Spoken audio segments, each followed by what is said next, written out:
মা জলদি নাস্তা দাও, আজকে অফিসে তাড়াতাড়ি যেতে হবে। নতুন এমডি জয়েন করছে।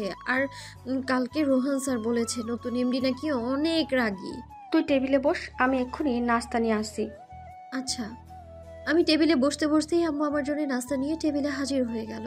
আম্মু আমার প্লেটে পরোটা আর ডিম দিয়ে বলল, এই নে ধর, সব খেয়ে যাবি কিন্তু প্রতিদিন তো অর্ধেক খেয়ে চলে যাস। মা আজকে তো আরো তাড়াতাড়ি যেতে হবে। উম, নতুন এমডি আসবে তো, আর আমি তার পিয়ে, আমি তাড়াতাড়ি না গেলে হয় কি করে বলো তো? তাই বলে কি না খেয়ে যেতে হবে নাকি? আর দিন দিন নিজের চেহারা আর শরীরের যা অবস্থা বানাচ্ছিস, কিছুদিন পর তো তোকে চোখেও দেখা যাবে না। মা, আমি স্লিম না থাকলে কাজ কিভাবে করব বলো? আর মোটা হয়ে গেলে তো ছেলেরা আমার দিকে তাকাবেই না। আর আমার দিকে না তাকালে তো ছেলেরা ক্রাশও খাবে না, তখন কি হবে আমার বলো তো? হয়েছে, আর ঢং করতে হবে না। এইবার তাড়াতাড়ি খেয়ে নে তো, না হলে আবার দেরি হয়ে যাবে। আচ্ছা আমার খাওয়া শেষ, আমি আসি। আর আম্মু তুমিও কিন্তু মনে করে খেয়ে নিও। আচ্ছা, আর সাবধানে যাস কিন্তু। আমি বাসা থেকে বের হয়ে রাস্তায় এসেই দেখি একটা রিক্সা দাঁড়িয়ে আছে। আমি তাড়াতাড়ি গিয়ে রিক্সায় উঠে পড়লাম। ওই মামা একটু তাড়াতাড়ি চালাও তো।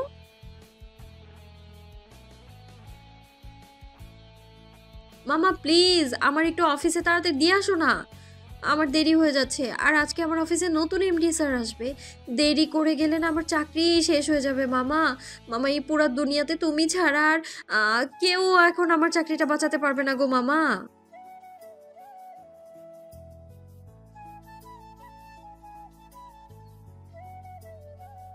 মামা তুমি এখানে তাড়াতাড়ি চলো। অনেক কষ্ট করে রিক্সাওয়ালা মামাকে যেতে রাজি করালাম। আপনারা তো সব দেখলেনই, আপনাদের তো আমার পরিচয়টা বলতেই ভুলে গিয়েছি। আমি তানহা আহমেদ, দেখতে অনেক কিউট আর গুলুমুলু। আর সবাই আমাকে শান্ত স্বভাবের মেয়ে বলেই জানে, বুঝছেন? অবশ্য নিজের প্রশংসা নিজেই করতেছি, নইলে আবার আপনারা বুঝবেন তো না। তাই আমারটা আমিই বললাম, বুঝছেন? আমাদের ছোট্ট একটা পরিবার, সেখানে আমি আর আমার মা থাকি। আমার বাবা আমাদের সাথে থাকেন না। আমার যখন 4 বছর বয়স তখন আমার বাবা গাড়ি অ্যাক্সিডেন্টে মারা যায়। আর সেই তখন থেকে অনেক কষ্টে আম্মু একা বড় করেছেন আমায়। কিন্তু আমাকে কখনো কষ্ট পেতে দেয়নি আম্মু। অনেক বিলাসবহুল ভাবেই আমায় বড় করেছে, কারণ বাবা মরে যাওয়ার আগে যথেষ্ট সম্পদ আমাদের জন্য রেখে গিয়েছিল। আমি অনার্স পড়ছি আর পাশাপাশি একটা জবও করছি আম্মুকে হেল্প করার জন্য। হঠাৎ কোথা থেকে যেন একটা প্রাইভেট কার এসে আমার রিক্সায় ধাক্কা মারলো। আমি ধাক্কা সামলাতে না পেরে রিক্সা থেকেই পড়ে গেলাম। রিক্সা থেকে পড়ে যাওয়ার কারণে আমি হাতে অনেকটাই ব্যথা পেয়েছি। আমি রাস্তা থেকে উঠে দাঁড়িয়ে দেখি কিউট একটা ছেলে গাড়ি থেকে বের হলো। ছেলেটা আমার সামনে আসতেই আমি ঠাস করে ছেলেটার গালে একটা চড় মেরে দিয়ে বললাম, ওই বদমাইশ ছেলে, রাস্তা কি তোর বাপের নাকি রে? হ্যাঁ, গাড়ি আছে দেখে কি যেমন খুশি তেমন চালাবি? ইচ্ছে তো করতেছে তোর মাইরা ফেলে একদম। How dare you! তোমার তো সাহস কম না? তুমি কাকে চড় দিয়েছ জানো তুমি? ওই এত বড় বড় কথা তোর মুখ দিয়ে কি করে বের হচ্ছে রে বেটা বজ্জাত? গাড়ি চালানোর সময় তোর চোখ কোথায় থাকে বল বেটা? এবার কিন্তু বেশি হয়ে যাচ্ছে। তোমার সাহস দেখে আমি অবাক হচ্ছি। তুমি এই হাত দিয়ে আমাকে চড় দিয়েছ? কথাটা বলেই ছেলেটা আমার হাত চেপে ধরলো, কিন্তু আমি এত রেগেছিলাম যে ছেলেটার হাতে জোরে কামড় বসিয়ে দিলাম। আয়! ওই, তুমি আমার হাতে কামড় দিলে কেন? এই ছেলে, তোর সাহস কি করে হয় আমার হাত ধরার? হ্যাঁ, যাই হোক, তোর সাথে আজাইরা কথা বলার সময় নেই আমার। এমনি অফিসে অনেক দেরি হয়ে গিয়েছে আমার আজকে। বলেই আমি ছেলেটার সামনে থেকে চলে আসলাম। এসে রিক্সাওয়ালা মামাকে মাটি থেকে তুলে জিজ্ঞেস করলাম, মামা ঠিক আছেন আপনি? ঠিক আছে, তাহলে চলেন, এমনি আমার অফিসের অনেক দেরি হয়ে গেছে। তানহা রিকশায় উঠে চলে গেল। ছেলেটি রেগে লাল হয়ে দাঁড়িয়ে আছে। ছেলেটির তো ইচ্ছে করছে তানহাকে মাথার উপরে তুলে একটা আছাড় মারতে। ছেলেটি মনে মনে ভাবছে, আজকে পর্যন্ত এইভাবে আমার সাথে কেউ কোনোদিন কথা বলার সাহসই পায়নি। আর এই মেয়েটা আমাকে চড় দিয়েছে। মেয়েটাকে শুধু আরেকবার পেয়ে নে, তখন দেখাবো নেহাত চৌধুরীর গায়ে হাত তোলার শাস্তি কি। যাই হোক, মেয়েটা কিন্তু অনেক কিউট আর সুইট। এইসব ভেবেই নিহানো গাড়িতে উঠে চলে গেল। উফ, ওই বজ্জাত ছেলেটার জন্য অফিসে যেতে অনেকটাই লেট হয়ে যাচ্ছে আমার। আজকে নতুন এমডি স্যার আসবে আর আমি তার বিয়ে হয়ে প্রথম দিনেই লেট। এইসব ভাবতে ভাবতে অফিসে পৌঁছে গেলাম। অফিসে ঢুকে দেখি সবাই ফুলের তোড়া নিয়ে দাঁড়িয়ে আছে নতুন এমডি স্যারকে স্বাগতম জানানোর জন্যে। অফিসে ঢুকে আমি, শুভ সকাল সবাইকে। আরে তানা, তুমি এত লেট কেন? এমডি ম্যাডাম তো এখনই চলে আসবে। আর বলো না, একটা বেয়াদব বজ্জাত ছেলের জন্য এইসব হয়েছে। রিক্সা দিয়ে আমি কত সুন্দর করে আসছিলাম, একটা ছেলে কোত্থেকে জানি গাড়ি নিয়ে এসে আমার রিক্সায় লাগিয়ে দিছে। কি বলো, তুমি ব্যথা পেয়েছো? না, এত বেশি না, তবে হালকা ব্যথা পেয়েছি হাতে। যদি ওই বজ্জারটাকে আবার সামনে পাই না, তাহলে ওকে বুঝাই দিব এই তানহা কি জিনিস। হুম, যা করার করো, কিন্তু এখন এই নাও ফুলের তোড়া। স্যার হয়তো এখনই এসে পড়বে। আমি কাব্যের হাত থেকে ফুলের তোড়া নিয়ে আবার কাব্যকে বললাম, আচ্ছা স্যারের নাম কি কাব্য? তুমি এখনো স্যারের নামই জানো না? এত অবাক হয়ে বলার কি আছে? যদি জানতাম তাহলে কি আর তোমায় জিজ্ঞেস করতাম? স্যারের নাম নিহান চৌধুরী। ইংল্যান্ড থেকে পড়াশোনা শেষ করে এসেছে। শুনেছি স্যার নাকি অনেক কিউট আর স্মার্ট, কিন্তু সমস্যা হলো উনি নাকি অনেক রাগী। যদি বেশি রাগ হয় তাহলে তো তুমি শেষ। কেন? আমি শেষ কেন? কারণ স্যার তো তোমাকে জ্বালিয়ে শেষ করে দিবে, জানো। আমার এসব ভেবেই তোমার জন্য অনেক কষ্ট হচ্ছে। হয়েছে তোমার, আমাকে নিয়ে এত ভাবতে হবে না। স্যারকে তো আমি জ্বালিয়ে শেষ করে দিব। স্যার তো আর জানে না এই তানহা কি জিনিস। হাহ। ওই দেখো স্যার চলে এসেছে, চলো আমরা ওইদিকে যাই। চলো। সবাই নতুন এমডি স্যারকে ফুল দিয়ে স্বাগতম জানাচ্ছে। আমি স্যারের সামনে এসে দাঁড়িয়ে তাকে স্বাগতম জানাতে যাব, তার আগেই আমি স্যারের চেহারা দেখে বড় সড়ো একটা শক খেলাম। স্যারকে দেখে আমার মুখ দিয়ে কোনো কথাই বের হচ্ছে না। তারপরেও আমি মনের ভিতরে অনেক সাহস জোগাড় করে স্যারকে বললাম, ওয়েলকাম স্যার। স্যার কোনো কথা বললো না আমার সাথে, আমার হাত থেকে ফুলের তোড়াটা নিয়ে নিল। একে একে সবার হাত থেকে ফুলের তোড়া নিয়ে যাবার সময় আমায় বলে গেল, মিস, আপনি একটু আমার কেবিনে আসুন। বলেই স্যার চলে গেল। আর আমি দাঁড়িয়ে ভয়ে ভয়ে কাঁপছি আর ভাবছি, হায় আল্লাহ, এখন কি হবে আমার? ওই বেয়াদব ছেলেটাই দেখি স্যার হয়ে গেল। এখন তো আমার উপরে ওই থাপ্পড় দেওয়ার প্রতিশোধ নিবে। আল্লাহ বাঁচাও, তুমি বাঁচাও প্লিজ। আমি কি আসতে পারি sir? Yeah, come, sit down. Thank you sir. Welcome. আচ্ছা, আপনার নামটা জানি কি, আর কতদিন ধরে এখানে চাকরি করছেন? আমি অনেক কষ্ট করেও কথা বলতে পারছি না, কারণ ভয়ে আমার মুখ দিয়ে কোনো কথাই বের হচ্ছে না। আজকে সকালের কথাটা মনে পড়তেই আমি শিওরে উঠলাম ভয়ে। কি হয়েছে, নাম বলছে না কেন? আর আপনি তো বউ না, অনেক সুন্দর সুন্দর কথা বের হয় আপনার মুখ দিয়ে, আমি কিছুক্ষণ আগেই শুনেছি। আসলে আমার হয়েছে কি, তানহা আর কিছু বলতে পারল না। বলার আগেই তানহা জ্ঞান হারিয়ে ফেলল। নিহান বসা থেকে উঠে চেক করে দেখল হঠাৎ করে কি হয়েছে মেয়েটার। নিহান আর কোনো উপায় না পেয়ে ম্যানেজারকে ফোন করলো। হ্যালো স্যার, বলেন। একটু আমার চেম্বারে আসুন। জি স্যার, আমি এক্ষুনি আসছি। ম্যানেজার নিহানের রুমে ঢোকার সাথে সাথেই নিহান ম্যানেজারকে বলল, ম্যানেজার, আপনার চেনা পরিচিত কোনো ডক্টর থাকলে এখন একটু আসতে বলেন। ওকে স্যার, আমি বলছি। নিহান তানহাকে কোলে তুলে নিয়ে সোফায় শুয়ে দিল। নিহান, রুহি আর নিহা ডাক দিল তানহার মাথায় পানি ঢালার জন্য। রুহি আর নিহা তানহার কলিগ, সবাই খুব চিন্তা করছে হঠাৎ করে কি হয়ে গেল যে তানহা একদম অজ্ঞান হয়ে গেল। একটু পরে ডাক্তার চলে আসলো। ডাক্তার নিহানের কেবিনে ঢোকার পরেই নিহান বলল, ডক্টর, একটু দেখান তো কি হয়েছে, হঠাৎ করে এমন জ্ঞান হারালো কেন মেয়েটা? জি, আমি এক্ষুনি দেখছি। বলেই ডক্টর তানহাকে চেক করা শুরু করে দিল। ডাক্তার তানহাকে দেখে একটু পরে বলল, ওই মেয়েটা তো কোনো কারণে অনেক ভয় পেয়েছে, আর ভয় পাওয়ার জন্য উনি অজ্ঞান হয়েছে। এত চিন্তার কিছু নেই, মেয়েটা সম্পূর্ণ সুস্থ আছে। ও আচ্ছা ডাক্তার, তাহলে জ্ঞান ফিরবে কখন মেয়েটা? কিছুক্ষণ পরেই জ্ঞান ফিরে যাবে, চিন্তার কোনো কারণ নেই। আর জ্ঞান ফিরলে ওকে একটু রেস্ট নিতে বলবেন, তাহলে উনি একদম সুস্থ হয়ে যাবে। ঠিক আছে। আচ্ছা, তাহলে এখন আমি আসি। জি, এখন আসতে পারেন। আর ধন্যবাদ আপনাকে। ম্যানেজার সাহেব, ডাক্তারকে বাইরে এগিয়ে দিয়ে আসেন। আচ্ছা স্যার। কথাটা বলেই ডাক্তারকে নিয়ে ম্যানেজার বাইরে এগিয়ে দিয়ে আসতে চলে গেল। আর ম্যানেজার বের হয়ে যাওয়ার পরেই সবাই নিহানের কেবিন থেকে বের হয়ে গেল। তানহা সোফায় অজ্ঞান হয়ে শুয়ে আছে, আর নিহান বসে বসে ভাবছে, আমি তো মেয়েটাকে কিছু করিনি, তাহলে মেয়েটা ভয় পেল কেন? আচ্ছা, মেয়েটা কি তখনকার ঘটনা মনে পড়ে এত ভয় পেল? মেয়েটাকে তো অজ্ঞান অবস্থায় একদম পরীর মতো লাগছে। যদি সারা জীবনে এই অবস্থায় মেয়েটাকে দেখতে পারতাম।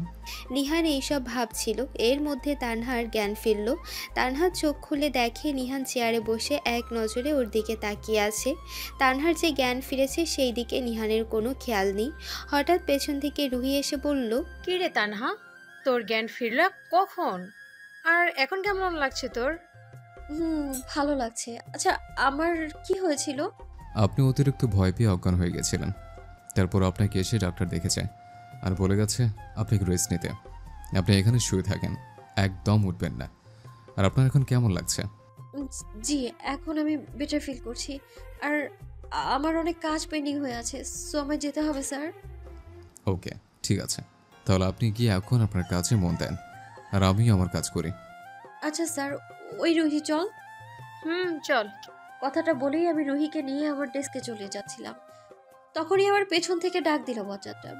মিস তানহা, যদি আপনার বেশি খারাপ লাগে বা কোনো সমস্যা থাকে তাহলে আপনি বাসায় চলে যেতে পারেন। জি না স্যার, আমি একদম ঠিক আছি, আর আমি ঠিকমতো কাজও করতে পারবো। আচ্ছা, তাহলে যান। নিহান স্যারের কথা শুনেই আমি আর রুহি স্যারের কেবিন থেকে বের হয়ে আমার ডেস্কে চলে এলাম। আমি আমার ডেস্কে বসে বসে ভাবছি, এই বজ্জাত ছেলেটা আমাদের নতুন এমডি হয়ে গেল কেন? আমি তো ওকে দেখেই ভয় পেয়ে গিয়েছি। আল্লাহ জানে সকালের কাহিনীর জন্য আমাকে কি শাস্তি দিবে, প্রতিশোধ তো নিবে আল্লাহ। এইটা আমি 100% শিওর। এত কিউট একটা ছেলের এত রাগ আর জিদ, ভাবা যায় এগুলা? আমি বিড়বিড় করে কথাগুলো বলছিলাম। আমার পাশে যে রুহি বসে আছে এটা তো আমি একদম ভুলেই গিয়েছিলাম। রুহি আমাকে বিড়বিড় করতে দেখে বলল, কিরে তানহা, এইভাবে বিড়বিড় করে কি বলছিস? কই কিছু বলছি না তো। আচ্ছা, তুই কি দেখে এত ভয় পেলি রে? এইভাবে অজ্ঞান হয়ে গেলি? একটা হনুমান দেখে এত ভয় পেয়েছিলাম রে, উফ। তুই কি মজা নিচ্ছিস আমার সাথে? অফিসের ভেতরে হনুমান আসবে কি করে? রুহির মুখ দেখে আমি স্পষ্ট বুঝতে পারছি রুহি অনেক অবাক হয়েছে। আমি সত্যি ওই নিহান হনুমানকে এত ভয় পেয়েছি যে অজ্ঞান হয়ে গিয়েছি আমি। এই কথা তো আর রুহিকে বলা যাবে না, তাহলে উল্টাপাল্টা ভাবতে পারে। রুহি, সত্যি আমি হনুমান দেখে অজ্ঞান হয়ে গিয়েছিলাম, বিশ্বাস কর। তানহা, তোকে আমি অনেকদিন ধরেই চিনি। আমার মনে হচ্ছে তুই আমার কাছ থেকে কোনো কথা লুকাচ্ছিস। আচ্ছা বলছি, আমি আমাদের নতুন এমডি স্যারকে দেখে ভয় পেয়েছিলাম। এত কিউট আর স্মার্ট ছেলেকে দেখে তুই ভয় পেয়েছিস?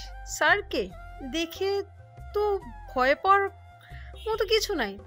স্মার্ট আর কিউট তো কি হয়েছে? স্যার একটা হনুমান, আর হনুমানকে দেখলে সবাই ভয় পায়। আচ্ছা, স্যারের সাথে কি তোর কিছু হয়েছে? তেমন কিছু না। আজকে সকালে এইটুকু বলেই আমি চুপ হয়ে গেলাম, কারণ সকালের কাহিনীটা রুহিকে বলা যাবে না। আমি চুপ হয়ে যেতে দেখে রুহি বলল, কি রে, এভাবে চুপ করে গেলি কেন? আজকে সকালে কি হয়েছে বল। আরে তেমন কিছুই না। আচ্ছা তুই এখন নিজের ডেস্কে গিয়ে কাজ করতো, আর আমারও কিছু জরুরি ফাইল চেক করতে হবে। চলে যাচ্ছি। বলেই রুহি মুখটা কালো করে চলে গেল। রুহি চলে যাবার পরে আমিও কাজে মনোযোগ দিলাম। আর এই দিকে নিহান বসে বসে তানহার কথা ভেবেই যাচ্ছে। হঠাৎ ঘড়ির দিকে চোখ যেতেই দেখলো 11টা বেজে গেছে। এখন পর্যন্ত তো আমার বিয়ে গিয়ে দেখা হলো না, আর এই মেয়েটার জন্য এখনো পর্যন্ত আমার সকলের চা নাস্তা খাওয়া হলো না। আর আমি অফিসে কী কাজ করব এটা তো জানে না। আমার বিয়েকে ডেকে সব কিছু বুঝে নিতে হবে। এইসব ভেবেই নিহান পিএকে কল করলো। তানহা যে নিহানের পিএ নিহান জানেই না। আপনি কি একটু আমার কেবিনে আসবেন? জি স্যার, এখনই আসছি। নিহান ফোনটা কেটে ভাবতে লাগলো, কণ্ঠটা কেমন কাঁপা কাঁপা ছিল। হয়তো আমার বিয়েটা অনেক ভালো। আপু তো বলেছে আমার বিয়ে নাকি অনেক ভালো কাজ করে। মেয়েটার ভয়েস তো অস্থির। যাই হোক, আগে আসুক, দেখি কেমন। হঠাৎ স্যারের ফোন পেয়ে আমি ভয় পেয়ে গেলাম। ভয়ে আমার স্যারের কেবিনে যেতে ইচ্ছে করছিল না, আর তারপরেও যাচ্ছি। আল্লাহই জানে স্যারের কেবিনে কি জানি কি হয়। আমি স্যারের কেবিনের সামনে গিয়ে দরজা নক করতেই স্যার আমাকে ভেতরে আসতে বললেন। আমিও ঢুকলাম ভেতরে। স্যার আমাকে দেখেই অবাক হয়ে বলল, আপনি আমার বিয়ে? আমি স্যারের সামনে গিয়ে ভয়ে কথাই বলতে পারছিলাম না, তবুও অনেক কষ্টে কাঁদো কাঁদো কণ্ঠে স্যারকে বললাম, জি স্যার। গুড। জি। সকালে আমাকে থাপ্পড় মারা আর রাস্তায় সবার সামনে অপমান করার মজা তোমাকে এখন বোঝাবো। তুমি তো নিহান চৌধুরীকে চেনো না। কথাগুলো মনে মনে ভেবেই নিহান একটু মুচকি হাসি দিল। নিহানের এই হাসিটা অনেক রহস্যজনক মনে হচ্ছিল তানহার কাছে। স্যার, আপনি এভাবে হাসছেন কেন? আর আমাকে ডাকার কারণ কি? এমনি হাসছে। আচ্ছা, আপনার নামটা জেনে কি? জি, আমার নাম তানহা। তো মিস তানহা, আমার জন্য এক কাপ চা নিয়ে আসুন। কি? আমি চা আনবো? চা আনার জন্য তো... oh just shut up, you are my personal assistant. তো আমি অফিসে থাকাকালীন আমার সব রকম ব্যক্তিগত বিষয় আপনাকে দেখতে হবে, আর যদি সেটা না পারেন তাহলে আপনি চাকরি ছেড়ে দিতে পারেন। স্যার, একটা কথা বলবো? বলেন। স্যার, আমি তো চা বানাতে পারি না। কি, আপনি মেয়ে হয়ে চা বানাতে পারেন না? তাহলে আপনি কি পারেন শুনে? স্যার, হয়েছে কি, আমি না কখনো রান্নাঘরেই যাইনি। আম্মু একাই সবসময় সব কিছু করতো। তাই আর কি এসব পারি না আমি। আজকে থেকে যাওয়া শুরু করে দেন, তাহলে আস্তে আস্তে সব কিছু পারবেন। এখন যান, আমার জন্য চা বানিয়ে নিয়ে আসুন। আচ্ছা স্যার, আমি এখনই বানিয়ে দিচ্ছি। স্যারের চা বানিয়ে দিয়ে আমি চলে আসলাম আমার চেম্বারে। মনটা খুব খারাপ হয়ে গেল আমার। তারপরেও অনেক কষ্টে কাজে মন দিলাম। কাজ করার সময় আমার নাক বারবার ঘামছিল, প্রচুর ঘামে আমার নাক।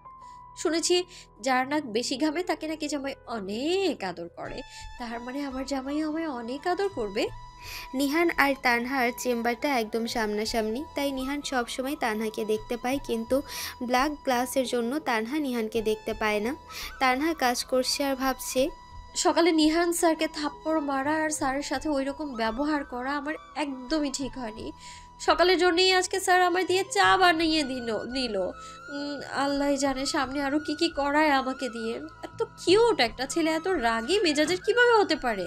স্যারের ভয়ে আমি ঠিকমতো কাজেও মন দিতে পারছি না। যাই হোক, আমাকে আমার কাজে যেভাবেই হোক মনোযোগী হতে হবে, না হলে তো আমার চাকরিটাই থাকবে না। আর এই বাজারে এত ভালো বেতনের চাকরি পাওয়া তো খুব কঠিন। তাই আমায় খুব ধৈর্য ধরে রাখতে হবে। একদিন সুযোগ বুঝে স্যারের কাছে মাফ চেয়ে নিতে হবে। স্যার মাফ করে দিলেই আমার শান্তি। আর এই দিকে নিহান তানহার দিকে তাকিয়ে ভাবছে, এত মিষ্টি আর সুন্দর একটা মেয়ে এত বদমেজাজে, এটা ভাবা যায়? মেয়েটার চেহারা একদম পিচ্ছি বাচ্চাদের মতো হলেও কাজগুলি করো সব বড়দের মতো। ওর মতো একটা মেয়ে আমার গায়ে হাত তুলেছে, এটা ভাবলেই যেন আমার কেমন লাগছে। এই মেয়ের কাছ থেকে আমি আস্তে আস্তে প্রতিশোধ নিবই। আমাকে চর মারার জন্য তোমাকে অনেক ভুগতে হবে। এরপর থেকে যে আমি তোমার সাথে কি কি করব তুমি কল্পনা করতে পারবে না। নিহান এইসব ভেবে কাজে মনোযোগ দিল। কিছুক্ষণ পর আবার তানহার ডেস্কের দিকে তাকিয়ে দেখলো তানহা আর কাব্য হেসে হেসে কথা বলছে। এইটা দেখে নীলের মাথাটা একদম গরম হয়ে গেল। কি মিস তানহা, এইরকম কিউট আর স্মার্ট একজন সুন্দর স্যারের বিয়ে হয়ে কেমন লাগছে তোমার? কেমন লাগছে তাই না? অনেকের থেকে অনেক বেশি ভালো লাগে। এইটা আবার কেমন ভালো লাগা? তাহলে এটা শুনতে চাও, এটা কেমন ভালো লাগে? অবশ্যই শুনতে চাই। তাহলে শুনো। তারপরে সকালের ঘটনা এবং অফিসে এসেও যা হয়েছে সবকিছু কাব্যকে খুলে বললাম। এই পুরো অফিসের ভেতরে কাব্যই আমার সব থেকে ভালো ক্লোজ ফ্রেন্ড, তাই আর ওর কাছে কিছুই লুকাইনি। আমার সব কথা শুনে কাব্য বলল, তা না স্যার তো শিওর তোমার উপরে প্রতিশোধ নিবে আর তোমাকে দিয়ে চাও বানিয়ে ফেলেছে। আমি কতদিন বললাম কিন্তু এখনও আমাকে চা বানিয়ে খাওয়ালে না। আর স্যার আজকে নতুন এসে তোমার বানানো চা খেয়ে ফেললো। স্যারের কপাল আছে বলতে হবে। যাই হোক, তুমি কিন্তু স্যারের থেকে একটু সাবধানে থাকবে। তা তো থাকতেই হবে। কেন জানি ওদের দুজনের হাসাহাসি করে কথা বলা নিহানের ভালো লাগছে না। নিহান ওদের দুজনকে হেসে কথা বলতে দেখে রাগে ফুঁসছে। আর 1 মিনিট উপেক্ষা না করে তানহাকে ফোন করলো নিহান। আপনি এখন আমার চেম্বারে আসুন। জি স্যার, আমি এখনই আসছি। বলেই তানহা ফোনটা কেটে দিয়ে কাব্যকে বলল, 10 মিনিটও হয়নি স্যার চেম্বার থেকে যে এসেছি, এখন আবার ফোন করে ডাকছে। জানো, স্যার সামনে যেতেই না আমার ভয় হয়। একটু আগে তো চা বানিয়েছে আমায় দিয়ে, এইবার জানি আবার কি বানায় আল্লাহই জানে। যাও যাও, গিয়ে দেখো এবার কি করতে বলে। কথাটা বলেই কাব্য হেসে দিল। কাব্যর এই হাসি দেখে আমার মেজাজটাই গরম হয়ে যাচ্ছে। আমি আছি বিপদে আর সে আমার বিপদে দেখে হাসছে। ওকে তো গলা টিপে মেরে ফেলতে ইচ্ছা করছে এখন আমার, কিন্তু এখন তো এত সময়ও নাই। দ্রুত স্যারের রুমে যেতে হবে, তাই কাব্যকে বললাম গিয়ে দেখি এবার কি করতে বলে আবার। বলে আমি আমার ডেস্ক থেকে বের হয়ে স্যারের চেম্বারের দিকে যেতে লাগলাম। স্যারের চেম্বারের সামনেই যেতে আমার হার্টবিট 14 গুণ বেড়ে গেল। স্যারকে এত ভয় পেলে আমি কিভাবে কাজ করব এটাই তো বুঝতে পারছি না। এই ভয়টা খুব তাড়াতাড়ি আমায় দূর করতে হবে, না হলে এই অফিসে আমার আর চাকরিটা থাকবেই না। এসব ভাবতে ভাবতেই চলে আসলাম স্যারের চেম্বারে। স্যার, ভেতরে আসবো? আসুন। স্যার, আমায় ডেকেছেন কেন? বসুন এখানে। এই ফাইলগুলো ধরুন। ফাইলগুলোতে কিছু ভুল আছে যা আপনার এক্ষুনি ঠিক করে দিতে হবে। স্যার, এক্ষুনি এতগুলো ফাইল কিভাবে ঠিক করে দিব? কিভাবে ঠিক করে দিবেন সেটা তো আমার জানার কথা না। করে দিতে বলেছি, করে দিবেন, ব্যাস। ঠিক আছে স্যার, তাহলে এখন আমি আসি। কথাটা বলেই আমি ফাইলগুলি নিয়ে যে আমার ডেস্কে যাওয়ার জন্য পা বাড়াবো, তখনই স্যার আমাকে একটু ধমকের স্বরে বলল, আসি মানে? আমি কি আপনাকে এখনো যেতে বলেছি? তাহলে আপনি আসি বললেন কেন? এমনি স্যার, আমি বুঝতে পারিনি। হুম, এই ফাইলগুলো আমার সামনে বসে চেক করুন। স্যার, আমি এখানে বসে কাজ করব কেন? আমাকে আমার কাজ করার জন্য তো একটা ডেস্ক দেয়া হয়েছে। আমি সেখানেই কাজ করতে অভ্যস্ত। আর তাছাড়া আমার জন্য আপনার কাজেরও ব্যাঘাত করতে পারে। সেটা আপনাকে ভাবতে হবে না। আর যত কাজ ফাঁকি দেওয়ার চিন্তা, তাই না? আমার সামনে বসে তো আর কারোর সাথে হেসে কথা বলতে পারবেন না, এটাই সমস্যা, তাই না? স্যার, আমি কার সাথে বলতে গিয়ে চুপ হয়ে গেলাম, কারণ স্যার অগ্নি দৃষ্টি দেখে মনে হচ্ছে চোখ দিয়েই গিলে ফেলবে আমায়। আমি আর কোনো কথা না বলে চুপচাপ কাজ করা শুরু করলাম। 20 মিনিট পার হয়ে গেছে। এক মনেই কাজ করে যাচ্ছে তানহা, আর নিহান এক নজরে তানহার দিকে তাকিয়ে আছে। তানহাকে দেখতে অনেক সুন্দর লাগছে। নিহান তানহাকে দেখছে আর পর্যবেক্ষণ করছে। এত সুন্দর একটা মেয়ে এত রাগী কি করে হতে পারে, এটাই নিহান ভেবে মিলাতে পারছে না। তানহা একবারও চোখ তোলেনি, মাথা নিচু করে কাজ করেই যাচ্ছে। নিহান তানহার সাথে অনেক কথা বলতে ইচ্ছে করছে, কিন্তু কি বলবে ভেবে পাচ্ছে না। তানহা ঝুঁকে কাজ করায় ওর বুকের উপর থেকে ওড়নাটা সরে গেছে। ইস, এই মেয়েটা এমন কেন? ওর যে কাপড় ঠিক নেই সেদিক ওর খেয়ালই নেই, এক মনে কাজ করে যাচ্ছে। এই মেয়েটা কি সবসময় এইভাবেই কাজ করে? ওকে দেখে তো আমার রাগ উঠে যাচ্ছে। ডিরেক্ট ওড়না ঠিক করতে বললে আবার অন্য কিছু ভাবতে পারে। এখন এই মেয়েটাকে কিভাবে বলি ওর ওড়না ঠিক করতে? হঠাৎ হাতের কাছে কফির মগটা পেলাম, ওটাই টেবিলের ওপর থেকে ঠাস করে ফেলে দিলাম। ওটা পরেই ঠাস করে শব্দ হলো, তাতেই তানহা চমকে গেল, আর ওর হাত থেকেও কলমটা পড়ে গেল। তানহা নিহানের দিকে তাকাতে দেখলো নিহান অনেক রাগান্বিত হয়ে ওর দিকে তাকিয়ে আছে। তানহা ওর দিকে তাকাতে দেখে চোখের ইশারায় বলল ওড়নাটা ঠিক করতে, আর তানহাও নিহানের ইশারা বুঝে তাড়াতাড়ি ওড়নাটা ঠিক করে নিল। হঠাৎ ঠাস করে কিছু একটা পড়ে যাওয়ায় আমার কাজে ব্যাঘাত ঘটলো। আমি মাথা তুলে ওই বজ্জাত স্যারের দিকে তাকিয়ে একদম ভয় পেয়ে গিয়েছি। চোখে অনেক রাগ নিয়ে কেমন রাগী রাগী হয়ে আমার দিকেই তাকিয়ে আছে। তারপরে চোখ দিয়ে ইশারা করে আমার গলার দিকে তাকাতে বললো। আমি তো গলার দিকে তাকিয়ে লজ্জায় লাল হয়ে গেলাম, কারণ তাকিয়ে দেখি আমার ওড়নাটাই ঠিক জায়গায় নেই। উফ! আমি তাড়াতাড়ি ওড়নাটা ঠিক করে লজ্জায় মাথা নিচু করে বসে রইলাম। আমাকে বসে থাকতে দেখে স্যার বলল, এইভাবে বসে আছেন কেন? এখন অনেক কাজ বাকি আছে, তাড়াতাড়ি শেষ করুন, আর কিছুক্ষণ পরে লাঞ্চের সময় হয়ে যাবে। বলে মাথা নিচু করে আবারও কাজে মনোযোগ দিলাম। মাত্র ঘটে যাওয়া ঘটনাটা সত্যি আমি অনেক লজ্জা পেয়েছি, তাই আর মাথা তুলে স্যারের দিকে তাকাতেই পারলাম না। আমি কাজ করতে করতে কখন যে লাঞ্চের সময় হয়ে গিয়েছে আমি বলতেই পারবো না। হঠাৎ স্যারের কথা শুনে কাজ থামিয়ে দিলাম। লাঞ্চের সময় হতে গেছে, এবার একটু কাজটা থামিয়ে দিয়ে আবার লাঞ্চটা বেড়ে দেন। আমি স্যারের কথা শুনে অবাক হয়ে তাকালাম স্যারের দিকে। আমি তো জীবনেও নিজের খাবারই বেড়ে খাইনি, কিন্তু অন্যজনকে খাবার বেড়ে দিতে হবে এখন। স্যার যে সকালের ঘটনার জন্যই এইভাবে প্রতিশোধ নিবে আমি কখনোই ভাবতে পারিনি। আমি চাকরি বাঁচাতে হলে এখন স্যার যা বলবে তাই করতে হবে আমার, কি আর করার। তাই বাধ্য হয়ে স্যারের খাবার বেড়ে দিচ্ছি। জীবনে প্রথম আমি প্লেটে খাবার বাড়ছি, তাও আবার একটা ডেভিল বজ্জাতের জন্য। আমার শরীরটা রাগে পড়ে যাচ্ছে, কিন্তু কিছু বলতেও পারছি না, আবার অনেক ভয়ও করছে যে এই রাগী ছেলেরা বাবা যদি একটু ভুল হয় তাহলে তো আমাকে শেষই করে ফেলবে এই লোক। এইসব ভাবতে ভাবতে খাবার বাড়া শুরু করে দিলাম। হঠাৎ গ্লাসে পানি ঢালতে গিয়ে আমি নিহান স্যারের গায়ের উপরেই পানি ফেলে দিলাম। পানি ফেলে দিয়ে তো আমার ভেতরে যা ছিল সব ভয়ে একদম চুপসে গিয়েছে। স্যার, সত্যি আমি ইচ্ছে করে ফেলিনি, বিশ্বাস করেন। আমি জীবনে কোনোদিনও খাবার বাড়ি নাই, তাই এমনটা হয়ে গেছে। প্লিজ স্যার, ক্ষমা করে দিন আমায়। তানহা একদম বাচ্চাদের মতো ভয়ে কাঁপতে কাঁপতে কথাগুলো বলল। তানহার চেহারা দেখে নিহানের অনেক হাসি পাচ্ছে, কিন্তু নিহান হেসে রাগে গলায় তানহাকে বলল, তাড়াতাড়ি পানিটা পরিষ্কার করে দাও। জি স্যার, এক্ষুনি করে দিচ্ছি।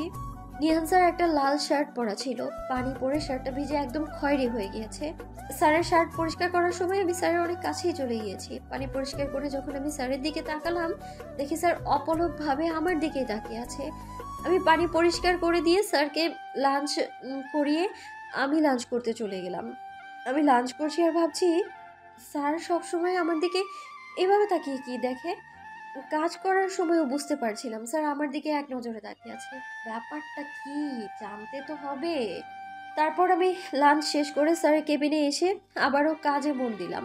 আমার কাজ শেষ করতে করতেই ছুটির সময় হয়ে গেল। আমি স্যারকে বলে অফিস থেকে বের হয়ে এলাম। অফিস থেকে বের হয়ে দেখি অনেকগুলো রিক্সা দাঁড়িয়ে আছে। আমি গিয়ে একটা রিক্সায় উঠে পড়লাম, আর রিক্সাওয়ালা মামাও চলতে শুরু করলো। বাসা যাওয়ার আগেই একটা দোকান দেখে দোকান থেকে দই কিনে নিলাম, কারণ দই আমার আম্মুর খুবই পছন্দ। সাথে আমার জন্য কিছু চকলেটও কিনে নিলাম, রাতে খাবো এই জন্য। আবার রিক্সাতে উঠে সোজা বাসায় চলে আসলাম। বাসায় এসে সোজা আম্মুর রুমে চলে গেলাম। আমি প্রতিদিন অফিস থেকে বাসায় এসেই আগে আম্মুর সাথে দেখা করে তারপর আমার রুমে যাই, তা না হলে আমার মনটা ভারী ভারী লাগে। আমি আম্মুর রুমে গিয়ে দেখলাম আম্মু বিছানা পরিষ্কার করছে। মায়ের কাছে দইয়ের বাটি দিয়ে তারপর জিজ্ঞেস করলাম, আম্মু দুপুরে খেয়ে ওষুধ খেয়েছিলে? খেয়েছি। আজকে অনেকগুলি ফুল গাছ এনেছি, ওইগুলো ছাদের টবে রোপণ করব। তুই কি বলিস? আচ্ছা করো। আরেকটা কথা, আজকে কি রহিমা চাচি আসেনি? তুমি ঘর গোছাচ্ছ যে? ওর ছোট মেয়ের অনেক জ্বর এসেছে, তাই ওকে নিয়ে ডাক্তারের কাছে যাবে, আর এই জন্যই আমি আজকে আসতে মানা করে দিয়েছি। ও আচ্ছা। আম্মু, আমি আমার রুমে যাই। হ্যাঁ, তুমি কাজ শেষ করে দইটা খেয়ে নিও। আচ্ছা যা। আম্মুর রুম থেকে বের হয়ে আমার রুমে এসে ফ্রেশ হতে ওয়াশরুমে চলে গেলাম। প্রতিদিনের মতো আজকে এত ক্লান্ত না থাকলেও অলসতা আজকে খুব আঁকড়ে ধরেছে আমায়। কোনোরকম ফ্রেশ হয়ে এসে বিছানায় শুয়ে পড়লাম। ল্যাপটপে হালকা সাউন্ডে গান ছেড়ে দিয়ে শুনতে লাগলাম। একটু একটু ঘুম চোখে আসতেই ঘুমিয়ে পড়লাম আমি। হঠাৎ আম্মুর চিৎকারের শব্দে ঘুম ভেঙে গেল আমার। আমি চোখ খুলে তাকিয়ে দেখি আম্মু অনেক রাগী দৃষ্টিতে আমার দিকে তাকিয়ে আছে। আমার চোখ খুলতে দেখি আম্মু বলল, কিরে, তোর সমস্যা কি? তুই কি দিন দিন নাস্তিক হয়ে যাচ্ছিস? আমি কিছুদিন ধরে দেখছি তুই এক ওয়াক্ত নামাজ কালাম পড়ছিস না, ব্যাপারটা কি? আর এখন মাগরিবের আজান দিচ্ছে আর তুই নাক ডেকে ঘুমোচ্ছিস। জানিস না মাগরিবের আজানের সময় শুয়ে থাকতে হয় না? আম্মু আমি কালকে থেকেই নামাজ পড়বো, আর অফিসে এত পরিমাণ কাজের চাপ দিচ্ছে যে আমি টয়লেটে যাওয়ার সময়টুকুও পাচ্ছি না, আর তাই কিছুদিন ধরে নামাজটাও পড়তে পারছি না। চুপ কর, আমি এসব কিছু শুনতে চাই না। কাজের জায়গায় কাজ থাকবে আর নামাজ কালামের জায়গায় নামাজ কালাম। আর তুই কালকের থেকে যদি নামাজ না পড়িস তাহলে তোর খাওয়া বন্ধ। নামাজ কালামের জায়গায় নামাজ কালামই থাকবে, ঠিক আছে মা জননী, তাই হবে। এবার অন্তত একটু রেস্ট তো নিতে দাও আমায়। নে, তুই তো এখন একটু আমাকে সময় দিস না। সারাদিন অফিসেই থাকিস, আর যতক্ষণ বাসায় থাকিস ততক্ষণ ঘরের ভেতরে নাক ডেকে ঘুমিয়ে থাকিস। ঘুমা তুই। এই কথা বলে আম্মু মনটা একটু খারাপ করে রাগে ফুঁসতে ফুঁসতে চলে গেল। আর আমি বোকার মতো বসে ভাবতে লাগলাম, সত্যিই তো অফিসে কাজের চাপ থাকায় এখন আম্মুকে একটু সময়ও দিতে পারছি না। সারাদিন বাড়িতে একা থাকতে হয়, আর ভালো লাগে না হয়তো। আর আমিও অফিস থেকে এসেই ঘুমিয়ে পড়ি। এই যে আমি এত করে বলি একটু পাশের বাসার আন্টির সাথে গিয়ে গল্প করে এসো, নাহলে পাশেই খালামণিদের বাসা, সেখানে গিয়ে বেরিয়ে এসো, সেটাও করবে না। আম্মুকে নিয়ে তো মহা ঝামেলায় পড়লাম। আম্মুর মন খারাপ থাকলে আমার একদম ভালো লাগে না। আম্মুকে নিয়ে যে কি করি। এই শুক্রবারে আম্মুকে নিয়ে কোথাও ঘুরতে যাওয়া দরকার, তাহলে হয়তো বেচারির মনটা একটু ভালো হবে। এইসব ভেবেই উঠে বিছানা থেকে উঠে শুনি মসজিদে মাগরিবের আজান দিচ্ছে। তাই আর বিছানায় বসে না থেকে উঠে ফ্রেশ হয়ে ওযু করে আসলাম নামাজ পড়ার জন্য। নামাজ পড়ে আল্লাহর কাছে পৃথিবীকে হেফাজত করার জন্য দোয়া চাইলাম, আর ওই ডেভিল বজ্জাতটার হাত থেকে যেন আমাকে বাঁচায় তার জন্যও দোয়া করলাম। নামাজ পড়া শেষ করে আসতে না আসতেই আম্মু খেতে ডাক দিল। খেতে বসে আমি আর আম্মু কথা বলছি। তা না, কালকে তোর নানু বাসায় যেতে হবে। তোর ছোট মামা এসে দাওয়াত দিয়ে গেছে। আম্মু আমি কিভাবে যাব বলো তো? আজকেই তো অফিসে নতুন এমডি জয়েন করেছে, আর নতুন স্যারটা অনেক রাগী, আর আমি তার পিএ। যদি আমি অফিসে না যাই তাহলে আমার চাকরিটাই তো থাকবে না। তারপরেও দেখি আমি বিকালের দিকে যদি ছুটি নিয়ে সোজা চলে যাব নানু বাসায়। তুমি না হয় একাই চলে যেও। ও আচ্ছা, ঠিক আছে। তুই কিন্তু বিকেলে যাবি আর পরশু দিনে ছুটি নিয়ে আসবি, কারণ কালকে রাতে আমরা থাকবো তোর নানু বাসায়। আর যদি ছুটি না দেয় তাহলে আর তোর এই চাকরি করতে হবে না। আচ্ছা আম্মু, আমি দেখছি কি করা যায়। দেখছি না, আমি যা বলেছি তাই। আমি তোকে কখনো বলিনি চাকরি করার জন্য, তুই নিজেই জেদ করে চাকরি করছিস। ঠিক আছে, আমি বিকেলেই চলে যাব। তুমি একটু দেখে শুনে ভালো মতো যেও তো। আচ্ছা, এখন তাড়াতাড়ি খা। আমি আর কথা না বাড়িয়ে খাওয়াটা শেষ করে ঘুমোতে চলে গেলাম আমার রুমে। মায়ের কাছে গেলাম না, কারণ আজকে আমার ভালো লাগছে না, অনেক ঘুম পাচ্ছিল। তাই রাতে তাড়াতাড়ি ঘুমানোর জন্য সকালে খুব ভোরে ঘুম ভাঙলো। ঘুম থেকে উঠেই শুনি মসজিদে আজান দিচ্ছে। তাই আর শুয়ে না থেকে উঠে ফ্রেশ হয়ে ফজরের নামাজ আদায় করে আম্মুর রুমে গেলাম। আম্মু রুমে গিয়ে দেখি আম্মু বসে কোরআন শরীফ পাঠ করছে। তাই আমি আম্মুর পাশে গিয়ে চুপ করে বসে কোরআন পাঠ করা শুনতে লাগলাম। অনেক ভালো লাগছে এই সকাল সকাল আল্লাহর বাণী শুনতে। আম্মুর কোরআন পাঠ করা শেষ হলে আমি আম্মুর সাথে বসে কিছুক্ষণ গল্প করলাম। তারপর আম্মু নাস্তা রেডি করলো আর আমি নাস্তা শেষ করে অফিসের জন্য রেডি হয়ে আবারও আম্মুর রুমে আসলাম। আম্মু, আমি অফিসে চলে যাচ্ছি। আর তুমি কখন নানু বাসা যাবে? এই তো 11টার দিকে বাসা থেকে বের হব। আচ্ছা, তাহলে ভালো মতো যেও, আর পৌঁছে আমায় ফোন করো, না হলে টেনশন হবে। ঠিক আছে। আর তুই বিকেলে অফিস থেকে ছুটি নিয়ে একটু তাড়াতাড়ি চলে আসিস। তোর বড় মামার নাকি তোর অনেক দেখতে ইচ্ছা করছে। আচ্ছা, তাহলে আমি এখন আসি আম্মু।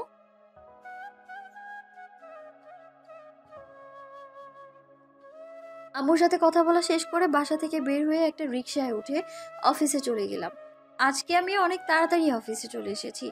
অফিসে এসে নিজের ডেস্কে চলে গেলাম। মিস তানহা, এখন আমার একটা চেম্বার আসুন তো। জি স্যার, আমি এক্ষুনি আসছি। আমার ডেস্কে বসে আমি কাজ করছিলাম, এমন সময় নিহান স্যার ফোন করে বলল তার চেম্বারে যেতে। তাই বসা থেকে উঠে স্যারের চেম্বারে চলে গেলাম। স্যার, আসতে পারি? আসুন। Good morning sir. স্যার যে ফোনে কথা বলছিল এটা আমি খেয়ালই করিনি। স্যারকে গুড মর্নিং বলায় কেমন রাগান্বিত আর বিরক্তিকর দৃষ্টিতে কিছুক্ষণ তাকিয়ে থেকে তারপর বলল গুড মর্নিং। স্যার আরও কিছুক্ষণ ফোনে কথা বলল। আমি ততক্ষণ চুপ করে দাঁড়িয়েই ছিলাম। স্যার কথা বলা শেষ করে আমায় বলল, এসব কি? আপনি কি অন্ধ? দেখতে পাননি আমি ফোনে কথা বলছি? কথা বলে শেষ হওয়ার পর আপনার মর্নিং বলা উচিত ছিল। স্যার আপনি তো আমায় ফোন করে বললেন আপনার চেম্বারে আসতে। আমি আপনাকে আমার চেম্বার আসতে বলেছি, এইটা ঠিক, কিন্তু গুড মর্নিং কি বলতে বলেছে? স্যার আমি তো ভদ্রতার খাতিরে বলেছি, আর আমি খেয়াল করিনি আপনি যে ফোনে কথা বলছিলেন। অন্য সব কিছু খেয়াল থাকে, কাউকে চর মারার সময়, রাস্তায় মানুষের সামনে অপমান করার সময় খেয়াল থাকে, কিন্তু কাজের সময় খেয়াল থাকে না। ভালোই। স্যার সরি, ভুল হয়ে গেছে, এমন ভুল আর হবে না। কিন্তু নিহার না হেসে রাগী গলায় তানহাকে বলল। তানহা মাথা নিচু করে কথাগুলো বলল। তানহার চোখের পানি টলমল করছে। তানহাকে আর কিছু বললেই কান্না করে দেবে। তানহাকে দেখে সেই হাসি পাচ্ছে, কিন্তু নিহান হাসছে না। নিহান একটু গম্ভীর গলায় বলল, ঠিক আছে, এইবারের মতো মাফ করে দিলাম। নেক্সট টাইম থেকে যাতে এরকম ভুল আর না হয়। আচ্ছা স্যার, আমায় আপনার চেম্বারে আসতে বলেছিলেন কেন? ও, আমি তো ভুলে গেছিলাম, আপনাকে আমার জন্য এক কাপ চা করে নিয়ে আসার জন্য ডেকেছে। শুরু হয়ে গেছে ওনার হুকুম। ইচ্ছে তো করছে মাথাটা একদম ফাটায় দিই। আমি তার বিয়ে বলে আমায় দিয়ে সব কাজ করাতে হবে নাকি? আজব, আমি জীবনেও এইসব কাজ করি নাই, আর এখন চাকরি করছে বলে এই সব কাজ করতে হচ্ছে আমায়। এই বজ্জাতটা বউ যে হবে তার অবস্থা 12টা বাজায় দিবে সে। আহারে, তার জন্য তো আমার কষ্টই হচ্ছে। বেচারি জীবনটা এই বজ্জাতটার হুকুম শুনতে শুনতেই শেষ হয়ে যাবে। আল্লাহ, তুমি আমায় এমন জামাই দিও না কোনোদিনও। তুমি আমায় একটা ভালো জামাই দিও যে আমায় অনেক ভালোবাসবে আর হুকুম করবে না। আর এই বজ্জাতটার বউটাকেও একটু রক্ষা করো আল্লাহ। আমি বকতে বকতে চাটা বানিয়ে ফেললাম স্যারের জন্য। স্যার, এই যে আপনার চা। দেন। বলেই নিহান চায়ের কাপটা তানহার হাত থেকে নিল। চায়ের কাপটা হাতে নিয়ে একবার চুমুক দিয়ে তানহাকে বলল, এটা কি চা নাকি শরবত? চায়ের ভিতরে এত চিনি কেউ দেয়? হ্যাঁ নিন আপনার চা, আপনিই খান। আপনি কি মেয়ে নাকি অন্য কিছু? একটা মেয়ে হয়ে আপনি ঠিক মতো চা বানাতে পারেন না? আপনার জামাইয়ের কপালে দুঃখ আছে, যে বউ এক কাপ চাও ঠিক মতো বানাতে পারে না, তার সাথেই সংসার করবে কোন ছেলে? আমার না আপনার জন্য অনেক কষ্ট হচ্ছে। আচ্ছা, আপনি কি সত্যি মেয়ে? কি? আমাকে এত বড় কথা? এবার আমার নারীত্ব নিয়ে কথা বলেছে, তাই আর চুপ করে থাকতে পারলাম না। অনেকটা রেগেই বললাম, আপনার কি বিশ্বাস হচ্ছে না স্যার আমি মেয়ে? যদি বিশ্বাস নাই হয় তাহলে চেক করে দেখতে কথাটা অর্ধেক বলেই জিভা কামড়ে ধরলাম। হায় হায়, এটা কি বললাম আমি? ছি ছি ছি, স্যারের সামনে আমার ইজ্জতের ফালুদা হয়ে গেল। ছি। স্যার আমার দিকে কেমন করে যেন তাকিয়ে আছে। স্যার হয়তো আমার কথা বুঝতে পেরে গেছে, তাই আমি লজ্জায় আর স্যারের সামনে দাঁড়িয়ে থাকতে পারলাম না। চায়ের কাপটা হাতে নিয়ে দ্রুত হেঁটে আমার ডেস্কে চলে আসলাম। এই মেয়েটা কি বলে গেল? এটা বিশেষ না হলে চেক করতে পারি মানে? আসলে মেয়েটা চেহারা না, মেয়েটা এখনো বাচ্চা রয়েছে। কখন কি বলতে হয় এটা এখনো শেখে নাই, আবার আসছে চাকরি করতে। যাই হোক, মেয়েটা মনে হয় অনেক লজ্জা পেয়েছে। ছি ছি ছি, স্যারকে আমি এটা কি বললাম? ছি। শালার বজ্জাত স্যারটার জন্য আমার এখন মাথাটাও নষ্ট হয়ে যাচ্ছে। কি যে আবল তাবল বলছি আমি, উফ আল্লাহই জানে। স্যার তো রীতিমতো টর্চার করছে, এমন ভাবে প্রতিশোধ নিচ্ছে আমি কিছু বলতেও পারছি না। এভাবে চলতে থাকলে তো আমি পাগল হয়ে যাব। অন্যমনস্ক হয়ে কথাগুলো ভাবতে ভাবতেই চায়ের কাপে চুমুক দিয়ে দিলাম আমি। চায়ের চুমুক দেওয়ার সাথে সাথেই আমার মনে পড়ে গেল এইটা যে স্যারের এটো চা। ছি, ওই বজ্জাত ডেভিলটা খাওয়া চা আমি খাচ্ছি। আসলেই তো চাটা একদম শরবতী মনে হচ্ছে। সব তো ওই ডেভিলটার জন্যই হয়েছে। তখন ওনাকে বকতে বকতে চায়ে বেশি চিনি দিয়ে ফেলেছি আমি। ও আল্লাহ, এই শয়তান পাজি ডেভিলটার জন্য আমি পুরো পাগল হয়ে যাব। আর আমি কি আগে কখনো এইসব করেছি নাকি? আম্মুর কাছ থেকে ভালো মতো চা বানাতে শিখতে হবে, না হলে আমার মান সম্মান সব যাবে। স্যারকে কালকের ফাইলগুলো দেওয়ার জন্য আর আম্মু বলেছিল অফিস থেকে ছুটি নেওয়ার জন্য, তাই স্যারের রুমে গেলাম। স্যারের রুমের সামনে গিয়ে দরজায় নক করলাম। স্যার, ভেতরে আসবো? আসুন। তারপরে ভেতরে ঢুকে স্যার টেবিলের উপরে ফাইলগুলো রেখে দাঁড়িয়ে রইলাম। আর স্যার মাথা নিচু করে কাজ করছে। কিছুক্ষণ পরে মাথা তুলে বলল, আরো কিছু বলবেন? জি স্যার। বলেন তাহলে কি বলবেন? স্যার, কালকে আমার ছুটি লাগবে। ছুটি কেন? আমার আম্মু নানু বাসায় বেড়াতে গেছে আর আমায়ও যেতে বলছে, তাই আমার একদিনের ছুটি প্রয়োজন। অফিসে কাজের অনেক চাপ, আর আপনি এই সময় বেড়াতে যেতে চান? আচ্ছা, ছুটির জন্য দরখাস্ত লিখে নিয়ে আসছেন? না স্যার। তাহলে ছুটি দিব কি করে? যান, ছুটির দরখাস্ত লিখে নিয়ে আসেন। আচ্ছা বলেই স্যারের চেম্বার থেকে বের হয়ে নিজের ডেস্কে চলে এলাম। আমি আমার ডেস্কে বসে দরখাস্ত লেখা মন দিলাম। তানহাকে ছুটি না দেওয়ায় ওর মুখটা একদম কাদো কাদো হয়ে গিয়েছিল। তানহার কাদো কাদো মুখটাই নিহানের চোখের সামনে এখনও ভাসছে। বিশেষ করে তানহার চোখ জোড়া কি সুন্দর, ভীত হরিণের মতো সেই চাহনি একেবারেই যেন নিহানের চোখে আটকে গেছে সেই চোখ জোড়ার উপরে। বিনা অজুহাতেই তানহার সেই মায়াবী চোখ আর দেখতে ইচ্ছে করছে নিহানের। নিহানের কেন ওই চোখ জোড়া দেখতে ইচ্ছে করছে বারবার তা নিহানও জানে না, আর এই মুহূর্তে জানার প্রয়োজনও দেখছে না নিহান। কি করে দেখবে সেটাই এখন ভাবছে শুধু নিহান। সামনের দিকে তাকিয়েই নিহান দেখতে পেল তানহা এক মনে টেবিলে বসে কি জানি লিখছে, কিন্তু এত দূর থেকে তানহার চোখ দেখা যাচ্ছে না। নিহান কিছু একটা ভেবে টেলিফোনটা হাতে নিয়ে তানহার ডেস্কের টেলিফোনে ফোন করলো, কিন্তু টুট টুট করে ফোনটা কেটে গেল। আবার ফোন দিল, সেই একই কাহিনী। নিহানের মেজাজটাই খারাপ হয়ে যাচ্ছে। মেয়েটার টেলিফোনে কল ঢুকছে না কেন? ও শিট, ওর ফোন নাম্বারটাও তো নাই আমার কাছে। এখন কি করে মেয়েটার চোখ ঝরেছে দেখিয়ে আমার এমন মনে হচ্ছে কেন? আগে তো কখনো এমনটা হয়নি। যাই হোক, এখন মেয়েটার ওই ভীত হরণের চোখগুলো দেখে আসে। এক পর্যায়ে রেগে নিহান তানহার ডেস্কে চলে গেল। নিহান রাগে গজগজ করতে করতে নিজের রুমের দরজা ঠেলে বেরিয়ে সামনের রুমটায় ঢুকে গেল। তানহা একটা চেয়ারে গুটিসুটি মেরে বসে টেবিলের উপরে একটা কাগজের ভেতর কি জানি লিখছে। নিহান তানহার সামনে গিয়ে একটা হাত ধরে টান মেরে তানহাকে দাঁড় করিয়ে ফেলল। আমি মনোযোগ দিয়ে ছুটির দরখাস্তটা লিখছিলাম। ওই বজ্জাত স্যারটা যে আমার ডেস্কে এসেছে সেটা আমি টেরই পাইনি। হঠাৎ এইভাবে কেউ হাত ধরে টান মারায় আমি একদম ভয় পেয়ে গেলাম। আমার এখন কি করা উচিত ভেবেই পাচ্ছি না। আমি শুধু স্যারের মুখের দিকে তাকিয়ে রইলাম। স্যার আমায় দাঁড় করিয়ে একদম টেনে দেয়ালের সাথে চেপে ধরে আমার চোখের দিকে তাকিয়ে রইল। এই বজ্জাতটা হঠাৎ করে এইভাবে রেগে যায় কেন? আচ্ছা, এখন তো আমি কোনো ভুল করিনি, তাহলে আমাকে এইভাবে ধরে আছে কেন? আমি কাউকে স্যারকে না চিনি একটা না হয় ভুল করেছি, তার জন্য তাকে সরিও বলেছি। স্যারের হয়তো আমাকে তার পিএ হিসেবে পছন্দ হয়নি, তাই মনে হয় এমন করে আমার সাথে। নিহান অনেক রেগে আছে, কিন্তু রেগে গিয়েও তানহার কাদো কাদো মুখে সেই চাহনি দেখে আর কিছু বলতে পারছে না।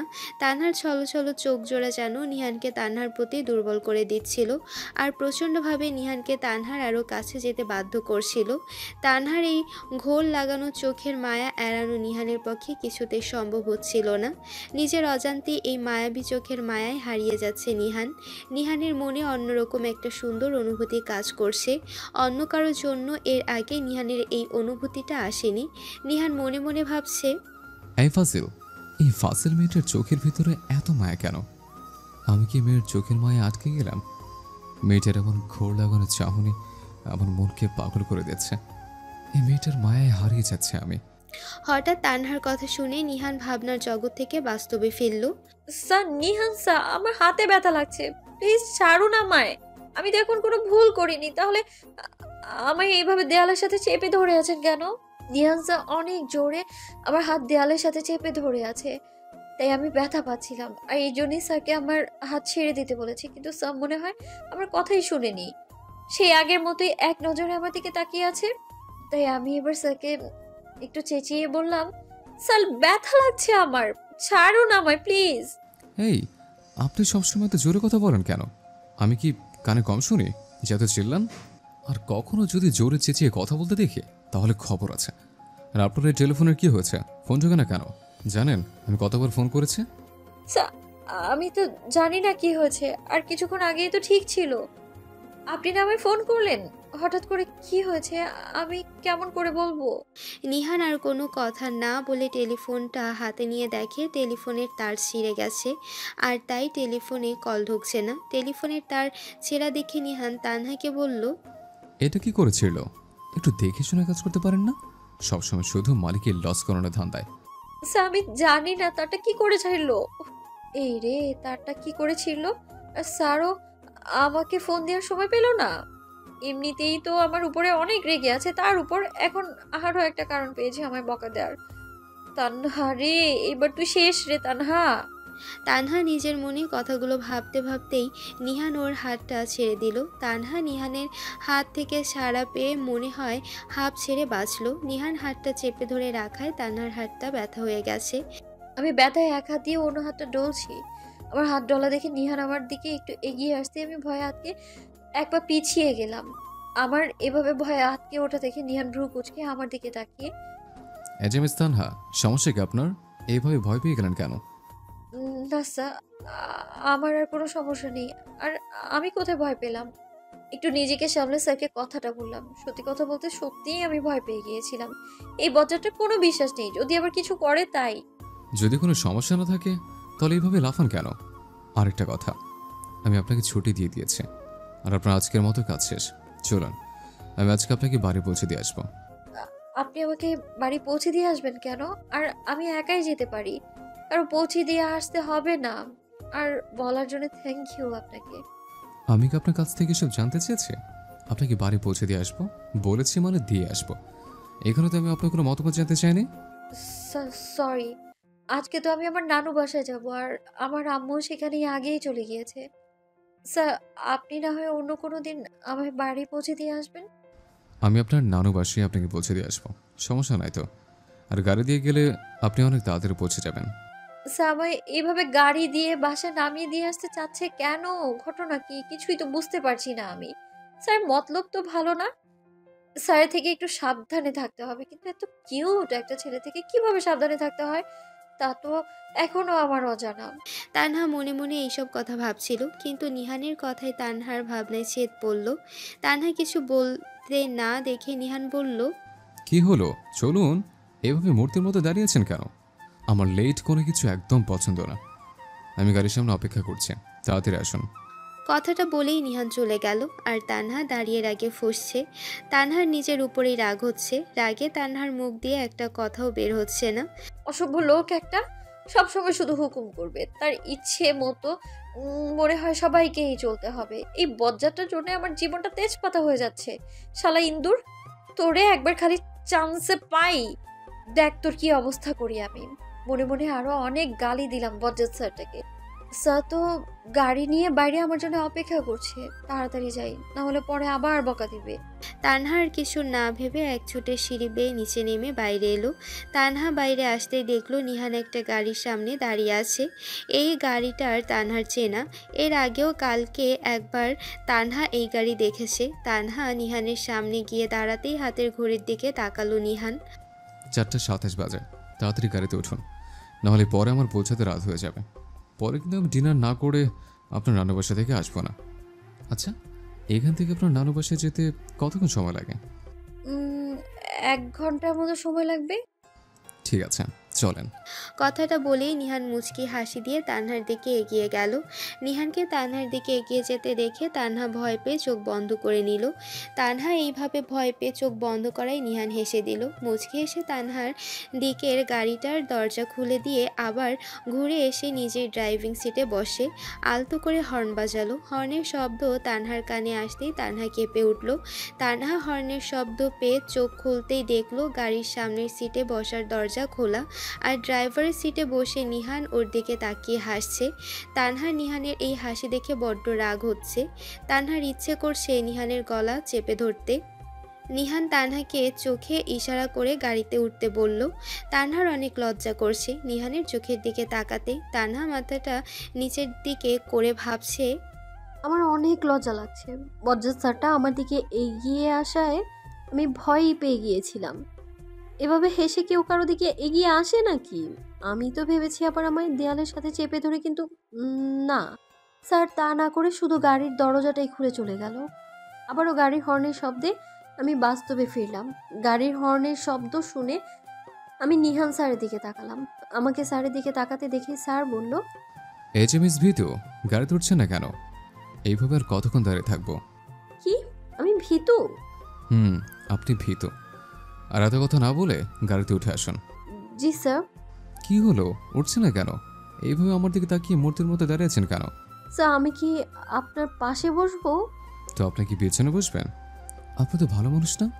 আর এর জন্য কি আপনার আমাকে ড্রাইভার বানানোর খুব ইচ্ছে হয়েছে? না না, আসলে স্যার তেমন কিছু না। আপনি গাড়িতে না উঠে তো কথা বলছেন কেন? আর আপনাকে আমার পাশের সিটে বসতে হবে। আপনি গাড়িতে উঠবেন নাকি আপনাকে উঠানোর জন্য আমাকে নামতে হবে? উঠছি। বলেই গাল ফুলিয়ে গাড়িতে উঠে নিহানের পাশে এসে বসলো তানহা। দরজাটা টেনে বন্ধ করে দিল তানহা। মাথাটা নিচু করে চুপচাপ মুখ ভার করে বসে রইল তানহা। আমি নিহান স্যারের উপরে রাগ করে অনিচ্ছা সত্ত্বেও গাড়িতে উঠে মাথা নিচু করে বসে রইলাম। 4-5 মিনিট পর আমি গাড়িতে উঠেছি, কিন্তু এখনো গাড়ি চলতে শুরু করেনি। আশেপাশে কি হচ্ছে দেখার জন্য মাথাটা তুলে নিহান স্যারের দিকে তাকালাম আমি। নিহান স্যার গাড়ির চাবি ঘুরিয়ে বারবার গাড়ি স্টার্ট করতে চাচ্ছে, কিন্তু হচ্ছে না। আমি ভ্রু কুচকে নিহান স্যারের দিকে তাকাতে দেখলাম স্যার আমার দিকে তাকিয়ে ঠোঁটটা একটু বাঁকা করে মুচকি একটা হাসি দিল। নিহান স্যারের হাসিটা দেখে আমার রাগ উঠে গেল। আমি রাগে গজগজ করছি আর ভাবছি, আচ্ছা লোকটার সমস্যাটা কি? আমি তো কিছুই বুঝতে পারছি না। অফিসে সারা দিন আমাকে দিয়ে বুয়ার কাজ করাবে, আবার কোনো ভুল ছাড়াই আমাকে ইচ্ছে মতো বকা দিবে, শাস্তি দিবে। মাঝে মাঝে কেমন করে আবার তাকিয়ে থাকে। আর এখন ঠোঁটটা বাঁকা করে কি একটা না হাসি দিল আবার। এই হাসি দেখে তো আমার শরীর রাগে জ্বলছে।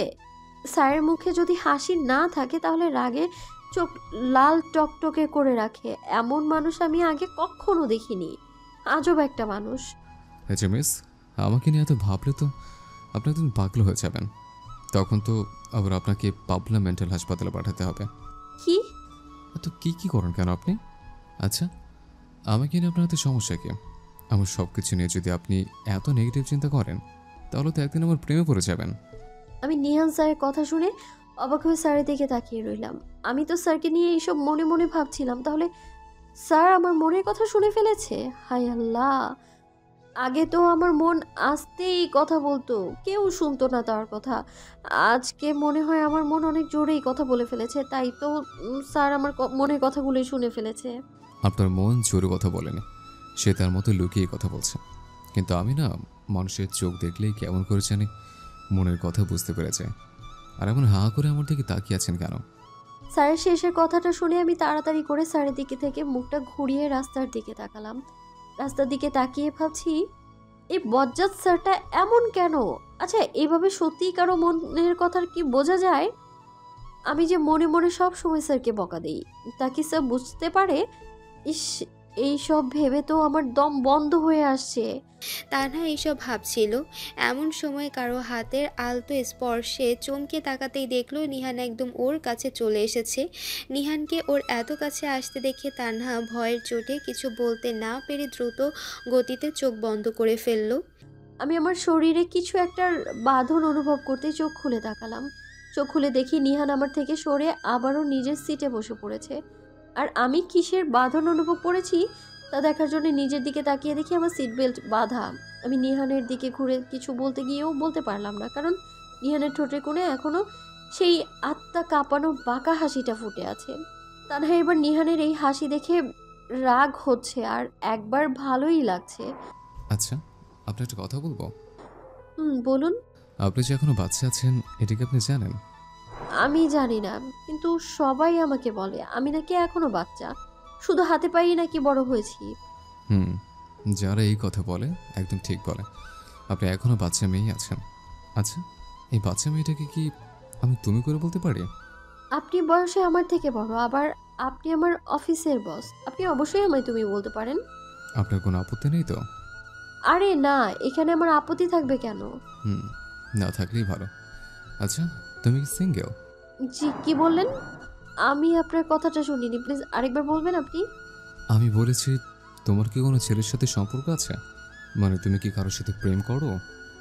স্যার, হঠাৎ করে আপনার এইসব জানার ইচ্ছে হলো কেন? আরে এমনি জানতে চাইছে। তুমি দেখতে মাশাআল্লাহ। তোমার মতো সুন্দরী মেয়ের তো বফ থাকতেই পারে, আবার নাও থাকতে পারে। কেন তোমার যে রাগ উঠলে হয়তো বফকে বউকে শেষ করে দাও। আর বউ যদি তোমার সামনে থাকে তাহলে হয়তো তোমার জালে বেঁচে এমনিতেই মরে যাবে। তাই আর কি সব জানতে ইচ্ছে হলো। সরি, আমার কোনো বিএফ নেই। আর আপনার এইসবই জানার ইচ্ছে কেন হলো? আচ্ছা, তাহলে তোমার মতো সুন্দর একটা মেয়ে এখনো সিঙ্গেল? এতক্ষণ নিহান স্যার আর আমি গাড়ির ভেতরে বসেই কথা বলছিলাম। আমার নানু বাসার সামনে এসে পড়ায় আমি স্যারকে বললাম গাড়িটা থামাতে। স্যার আমার কথা শুনে সাথে সাথেই গাড়িটা থামালো। এইটা কি তোমার নানুর বাসা? আচ্ছা, আপনি অবাক হলেন কেন আমার নানু বাসা দেখে? আপনি কি এর আগে ওই বাসায় এসেছেন নাকি? আরে না, তেমন কিছু না। কথাটা বলেই নিহান গাড়ি থেকে নামলো। নিহানকে নামতে দেখে আমিও সাথে সাথে গাড়ি থেকে নেমে নিহানের পাশে এসে দাঁড়ালাম। স্যার, থ্যাংক ইউ আপনাকে। আজকে আপনি আমার অনেক বড় উপকার করেছেন। আপনার জন্যই এত তাড়াতাড়ি চলে আসতে পারলাম, না হলে তো আমি এখনো ঢাকা শহরের জ্যামেই আটকে থাকতাম। আরে এর জন্য ধন্যবাদ তোর কিছু নেই, আমার দায়িত্ব এটা, কারণ তুমি আমার অফিসে চাকরি করো। আচ্ছা, এই বাড়িটাই কি তোমার নানুর বাড়ি? জি স্যার, এটাই আমার নানু বাড়ি। কেন, কি হয়েছে স্যার? না কিছু না। আচ্ছা, তোমার আম্মুর নাম কি? আমার আম্মুর নাম রাবেয়া। কি, তোমার আম্মুর নাম রাবেয়া? স্যার, আপনি আমার আম্মুর নাম শুনে অবাক হলেন কেন? তুমি রাবেয়া খালামনের মেয়ে? তার মানে তুমি আমার সেই একমাত্র খালাতো বোন? আমি আপনার খালাতো বোন মানে? কি বলছেন এসব? আমি তো কিছুই বুঝতে পারছি না। আচ্ছা, রাশেদা নামে তোমার কোনো খালামণি আছে? জি আছে। আমি তার ছেলে। আর আমি ছোট থাকতে ইংল্যান্ডে চলে যাই আমার ছোট চাচুর কাছে, আর আমি ওইখানেই বড় হয়েছে। আর এই জন্যই তুমি আমাকে কখনো দেখোনি। আমি যখন ইংল্যান্ডে চলে গিয়েছিলাম তখন তো তুমি বাচ্চা ছিলে, তাই হয়তো আমার কথা মনে নেই। এইবার আপনাকে চিনতে পেরেছি। খালামণি সব সময় আপনার কথা বলতো। আপনার ছোটবেলার অনেক ছবি দেখিয়েছে আমাকে, কিন্তু কে জানে বড় হয়ে আপনি এমন বজ্জাত হবেন। বজ্জাত হবো মানে? ওই তুমি কি বোঝাতে চাইছো? আরে মুখ ফসকে এটা কি বের হয়ে গেল? এইভাবে যেভাবেই হোক এখন কথাটা ঘোরাতে হবে। হায় আল্লাহ, স্যার এইখানে দাঁড়িয়ে কথা বলতে বলতে আমার পা ব্যথা হয়ে গেছে। স্যার, আমরা ভেতরে যাই। এইটা তো আপনারও নানু বাসা। আম্মু তো একটু আগেই ফোন করে বললো অফিস থেকে যেন সোজা নানা বাসায় চলে আসে। যাই হোক, তোমাকে নামিয়ে দিয়ে লাভই হয়ে গেল। আর তুমি যে আমার একমাত্র খালাতো বোন সেটাও জানা হয়ে গেল। স্যার, এবার ভেতরে চলুন। কথাটা বলেই আমি স্যারের সামনে থেকে বাসার ভেতরে ঢুকে কলিং বেল চেপে দিলাম। একটু পরেই আমার ছোট মামনি এসে দরজাটা খুলে দিল। নিহান স্যার আমার পাশেই দাঁড়িয়েছিল। মামনি তো নিহান স্যারকে দেখেই চমকে গেল। অনেক অদ্ভুতভাবে স্যারের দিকে তাকিয়ে আছে। কিরে তানহা, তুই নিহানের সাথে এলি না কেন? কি করে? তোরা কি একে অপরকে চিনিস? না, মাত্রই জানলাম স্যার যে আমার খালাতো ভাই হয়। তুই নিহানকে স্যার বলছিস কেন? কাহিনী কি রে? আসলে হয়েছেটা কি, আমি ওনার অফিসে জব করি, আর আমি জানতাম না উনি যে আমার খালাতো ভাই।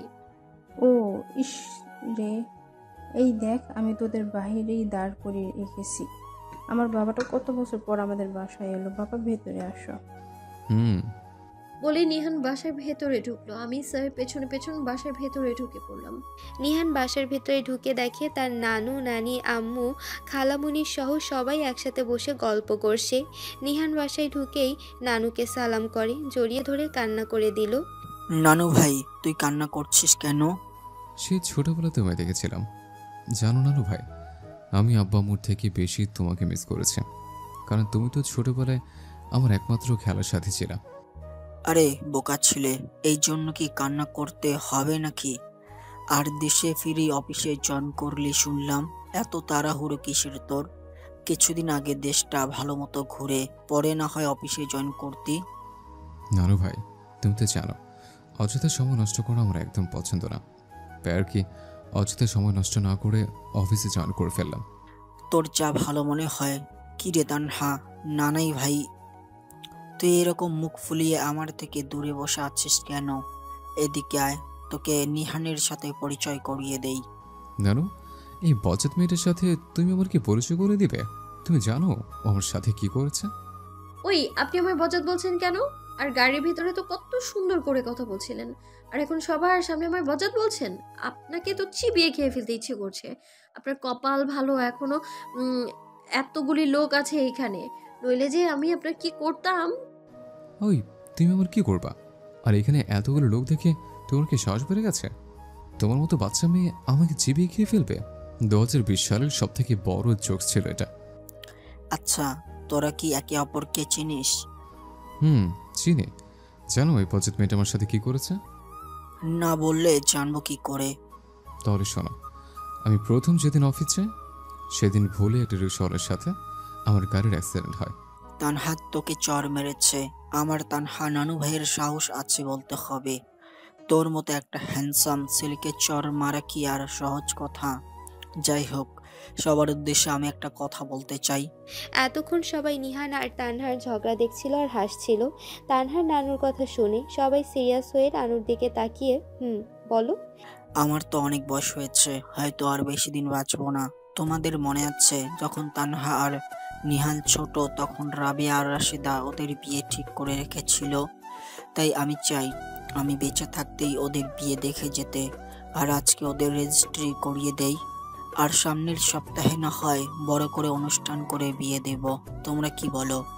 বাবা, এইভাবে হুটহাট করে কি আর এইসব হবে? সপ্তাহখানেক সময় নিয়ে এইসব করলে ভালো হয় না? ছেলে আর মেয়েরও তো একটা মতামত আছে, তাই না? আমি এত কিছু জানি না। আজকে রেজিস্ট্রি হবে মানে হবেই। ওই রফিক তোকে না সব ব্যবস্থা করতে রাখতে বলেছিলাম। বাবা, তুমি টেনশন করো না, আমি সব আগে থেকেই ব্যবস্থা করে রেখেছি। বাবা, আগে থেকেই সবকিছু ব্যবস্থা করে রেখেছো মানে? আমি তো আগামাথা কিছুই বুঝতে পারছি না। রাশেদা আমাকে কিছুদিন আগেই বলেছে নিহান দেশে ফিরে আসছে, আর তখন থেকে আমি নিহান আর তানহা নানু ভাইয়ের বিয়ের কথা রাশেদাকে বলি। আসলে এত কিছুর ভিতর তোকে সবকিছু বলতেই ভুলে গেছিলাম। আর আজকে নিহান আর তানহার রেজিস্ট্রি করানোর জন্যই সবাইকে একত্রিত করেছি। আর রফিককে আমি আগেই থেকে বলে রেখেছি সব কিছু যেন রেডি করে রাখে। আমি জানি নিহান আর তানহা কখনোই আমার কথার অবাধ্য হবে না। কি ঠিক বলিনি? কিন্তু এই মেয়েটাকে বিয়ে করলে তো আমার জীবনটাকে তেজপাতা বানিয়ে দেবে। ওই, আমার বই গেছে আপনাকে বিয়ে করতে। আর আপনার যে রাগ, যদি আপনি আমার বর হন তাহলে তো আমার জীবনে অনেক অশান্তি আছে, তা আমি বেশ ভালোই টের পাই। অশান্তি তোমার না, অশান্তি আছে আমার কপালে। তুমি তো এক কাপ চা বানাতে পারো না, তারপরে যে তোমাকে বিয়ে করার জন্য আমি রাজি হচ্ছে, এটাই তো তোমার সাত কপালের ভাগ্য। এই, আপনাকে বিয়ে করতে কে বলেছে? হ্যাঁ, ছেলে হয়ে মেয়েদের মতো ঝগড়া করেন, লজ্জা লাগে না? এইবার কিন্তু বেশি বেশি হয়ে যাচ্ছে। তানহা, চুপ কর। যে ছেলেটা কিছুদিন পরে তোর স্বামী হবে তার মুখে মুখে কথা বলিস? তোর সাহস তো কম না। যা, আনহার রুমে গিয়ে তাড়াতাড়ি ফ্রেশ হয়ে আয়। যাচ্ছি বলেই আমি রাগে ফুঁসতে ফুঁসতে আনহার ঘরে চলে এলাম। আমার পিছু পিছু আনহাও আসলো। আনহা হলো আমার বড় মামার মেয়ে, একমাত্র মেয়ে।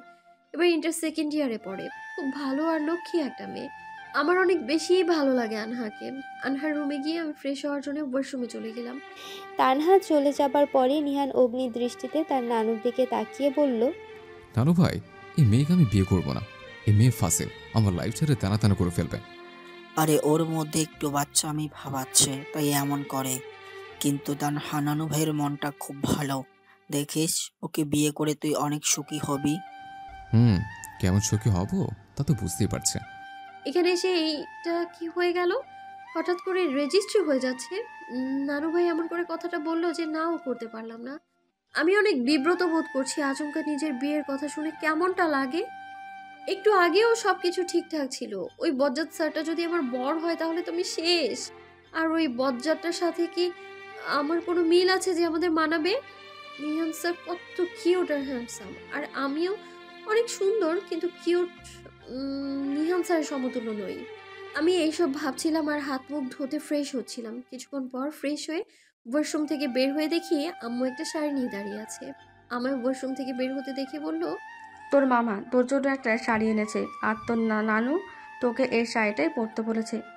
আমি শাড়ি পরতে পারি না, তুমি জানো না? আর শাড়ি পরে আমি হাঁটবো কি করে? হ্যাঁ, আমি আর আন্না তো আছি তোকে শাড়ি পরিয়ে দেওয়ার জন্য। আর এমনভাবে বলছিস মনে হয় আমরা কখনো শাড়ি পরে হাঁটিই নাই। তুই একটু অপেক্ষা কর, আমি আন্নাকে ডেকে আনছি। বলেই আম্মু চলে গেল আনহাকে ডাকার জন্য। কিছুক্ষণের মধ্যেই আম্মু আনহাকে নিয়ে এলো। তারপর আমাকে অনেক সুন্দর করে শাড়ি পরিয়ে দিল। আমায় শাড়ি পরিয়ে দিয়ে আম্মুকে আনহাকে বলল, আন্না তুই তানহাকে সুন্দর করে সাজিয়ে তারপর নিয়ে আয়, আর আমি নিচে যাচ্ছি। বাবা কি জন্য জানি আমাকে ডাকছে। তুমি চিন্তা করো না ফুপি, আমি তানহা আপুকে একদম পরীর মতো সুন্দর সাজিয়ে দেব আজকে। দেখবে সবাই তানহা আপুর দিকে অবাক হয়ে তাকিয়ে থাকবে। এমনিতে তো আমার মেয়েটা একটা পরী। তোরা থাক রে, আমি যাই। কথাটা বলেই আমি আম্মু রুম থেকে বের হয়ে গেল। আম্মু যাওয়ার পরেই আনহা আমায় সাজানো শুরু করলো। আপু, আজকে ভাইয়া তোমাকে দেখে চোখ ফেরাতে পারবে না। দেখে নিও, আমি আজকে তোমাকে এত সুন্দর করেই সাজিয়ে দেব, দেখে নিও। আজকে যদি ওই বজ্জাত নিহানটা আমার দিকে তাকায় তাহলে আর আজকে ওর চোখ দুটো নিয়ে বাসায় ফিরতে পারবে না। তোর কি এটা মনে হয়? যদি এমন হয় তাহলে আমি অনেক খুশি হব। আচ্ছা আপু, তুমি ভাইয়ার উপর এত রেগে আছো কেন? ওই সময়ও দেখলাম তুমি আর ভাইয়ার কেমন ঝগড়া করছিলে। আসল কাহিনী কি আমাকে বলো তো। ওই বজ্জাতটা হলো আমার অফিসের বস। ও আমি দিয়ে ওর সব কাজ করিয়ে নেয়, একদম বুয়ার মতো আমাকে দিয়ে কাজ করে, জানিস? তাই ওই বজ্জাতটাকে দেখলেই আমার রাগ উঠে যায়। দাদু তো আমাদের সব সময় বলে নিহান ভাইয়া নাকি ভালো। ছোট থেকেই নিহান ভাইয়াকে নাকি দাদুই বড় করেছে। আম্মু আব্বু তো সব সময় ভাইয়ার প্রশংসা করে। আচ্ছা, বিয়ের পরেও কি তোমরা এভাবে ঝগড়া করবে? আমার তো ওই বজ্জাতটাকে বিয়েই করতে ইচ্ছে করছে না, কিন্তু নানু ভাইয়ের কথা রাখতেই বিয়েটা করতে হচ্ছে। একবার খালি বিয়েটা হোক, দেখ ওই বজ্জাতটার আমি কি অবস্থা করি। কি করবা আপু, আমাকে বলো না। আরে তুই এখনো ছোট, আর তোর এইসব জানতে হবে না। তুই চুপ করে তোর কাজ করতো। আচ্ছা। তানহা আর কোনো কথা না বলে মন খারাপ করে বসে তানহাকে সাজাতে লাগলো। একটু পরেই আবার তানহা বলল, আচ্ছা, আমার আর নিহানের বিয়ে যে আগেই ঠিক ছিল সে কথা তুই কি আগে থেকেই জানতিস? কিছুদিন আগেও ছোট চাচুর কাছ থেকে শুনেছিলাম। আর আজকে যে তোমাদের রেজিস্ট্রি হবে তাও আমি আগে থেকে জানতাম। তাহলে তুই আমায় আগে থেকে বললি না কেন? সরি আপু, চাচু আমাকে বলেছে এই কথা যেন তোমাকে আর ছোট ফুপিকে না জানাই, তাই বলিনি। আমার মতো বাচ্চা একটা মেয়েকে ওই বজ্জারটার সাথে বিয়ে দিচ্ছে, আল্লাহই জানে কি হবে আমার। আনহা, তুই নামাজ পড়ে আমার জন্য একটু দোয়া করিস বোন। আচ্ছা আপু, করব। আনহা আসলেই আমাকে অনেক সুন্দর করে পরীর মতো সাজিয়েছে। আমি নিজেই নিজেকে দেখে ক্রাশ খেলাম। যাই হোক, নিজের ব্যাপারে এত কিছু আপনাদের বলা যাবে না। সেজে গুজে আনহার সাথে ড্রয়িং রুমে গেলাম। ওখানে মামা, মামনি, আম্মু, খালা আরো সবাই আছে। আমি রুমে ঢুকেই একবার সবার উপর চোখ বুলিয়ে দেখে নিলাম। নিহানের দিকে তাকাতেই আমার আবারও রাগটা উঠে গেল। নিহানের এই হাসিটা দেখলেই আমার রাগ উঠে যায়। আপনারা তো জানেনই, এখন আবারও হাবার মতো চেহারা করে আমার দিকে তাকিয়ে আছে আর মুচকি মুচকি হাসছে। আমি ওর দিকে রাগে চোখে তাকিয়ে দাঁত কটমট করছি। মামুনি বসা থেকে উঠে আমাকে নিয়ে গিয়ে বসিয়ে দিয়ে নিজেও আমার পাশে বসলো। সবাই নানান ধরনের কথা বলছে, কিন্তু আমি মাথা নিচু করে বসে আছি। কিছুক্ষণ পর মামুনি আমার পাশ থেকে উঠে গিয়ে নিহানকে আমার পাশে বসিয়ে দিল। আমি মাথা তুলে দেখলাম মামুনি গিয়ে মামার পাশে বসলো। নিহান আমার পাশে বসতেই আমার রাগ আরো 3 গুণ বেড়ে গেল। আমি রাগ সামলাতে না পেরে আমার পা দিয়ে নিহানের পায়ে জোরে একটা পাড়া দিলাম। নিহান মনে হয় ব্যথা পেয়েছে, কিন্তু আমায় কিছু বলল না, শুধু আমার দিকে তাকিয়ে একটা রহস্যময় হাসি দিল। একটু পরে মামুনি নিহানের হাতে একটা আংটি দিয়ে আমায় পরিয়ে দিতে বলল। নিহান আংটি হাতে নিয়ে আমার মাঝখানের আঙুলটা ধরে তারপরে আমার হাতে আংটিটা পরিয়ে দিল। মামুনি আর একটা আংটি আমার হাতে ধরিয়ে দিয়ে নিহানকে পরিয়ে দিতে বলল। আমি একটু বিরক্ত হয়ে নিহানকে আংটিটা পরিয়ে দিলাম। কিছুক্ষণ পরে ছোট মামা আমাদের রেজিস্ট্রি পেপার দিল সিগনেচার করার জন্যে। এখন আমার আগের থেকে অনেক বেশি বিরক্ত বোধ হচ্ছে, কিন্তু কিচ্ছু করার নেই, সাইন তো করতেই হবে আমার। তাই একটু মন খারাপ করে পেপারে সাইন করে দিলাম। পেপারে সাইন করে আমি সবাইকে সালাম করলাম। আবারও আনহার রুমে চলে আসলাম। আমি পেপারে সাইন করে আমি সবাইকে সালাম করে আবার আনহার রুমে চলে আসলাম। আনহার রুমে এসে আমি বসে আনমনেই ভাবছি, এভাবে হুটহাট সব কিছু হয়ে গেল যে আমি কিছুই বুঝতে পারলাম না। এই বিয়ের পুরো ব্যাপারটা আমার মাথার উপর দিয়ে গিয়েছে। নিহান অনেক স্মার্ট আর হ্যান্ডসাম, এটা ঠিক, কিন্তু নিহানের রাগের কাছে এইসব কিছুই হার মানে।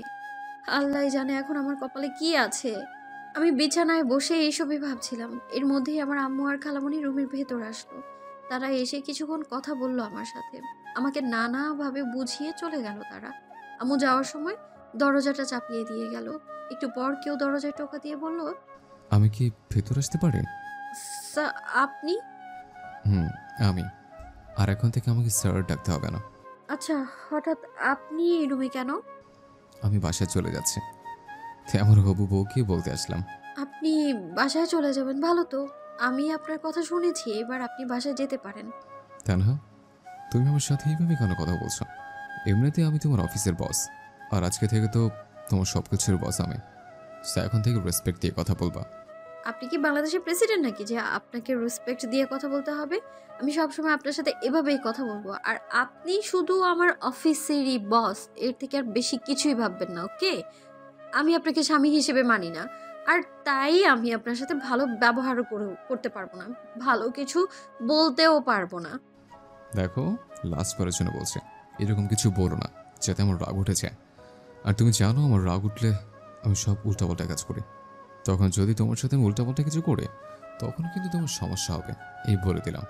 আর আমি তো তোমার স্বামী, আর স্বামীর সাথে এভাবে বেয়াদবের মতো কি কথা বলে? আপনি আমার স্বামী? এই কথাটা বলতে একবারও লজ্জা করলো না আপনার? কোন সাহসে আপনাকে আমার স্বামী দাবি করছেন আপনি?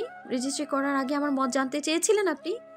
আমি তো আপনাকে বিয়ে করতে চাইনি, আপনাকে আমার একটুও পছন্দ না, তারপরেও নিজের মনের সাথে যুদ্ধ করে আপনাকে বিয়েটা করেছি আমি, তা কি আপনি জানেন?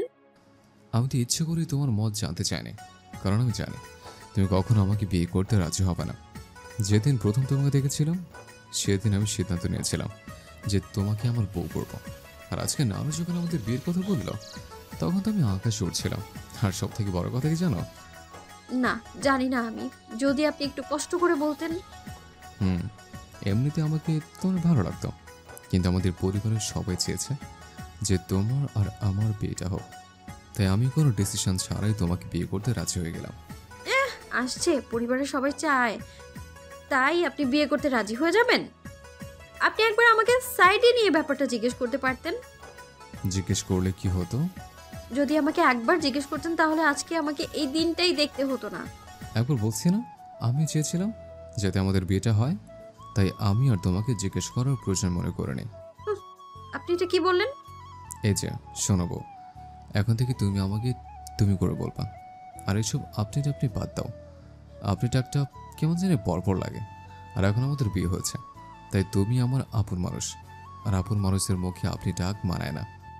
না, আমি আপনাকে আপনি করেই বলবো, আর আমি আপনার আপন মানুষ হতে চাই না, আমি পরেই থাকতে চাই। তুমি চাইলেও তো পর থাকতে পারবে না, কারণ তুমি অলরেডি আপন মানুষ হয়ে আছো। এই আপনি এই রুমে থেকে জানতো, আপনাকে আমার অসহ্য লাগছে। কি বললে?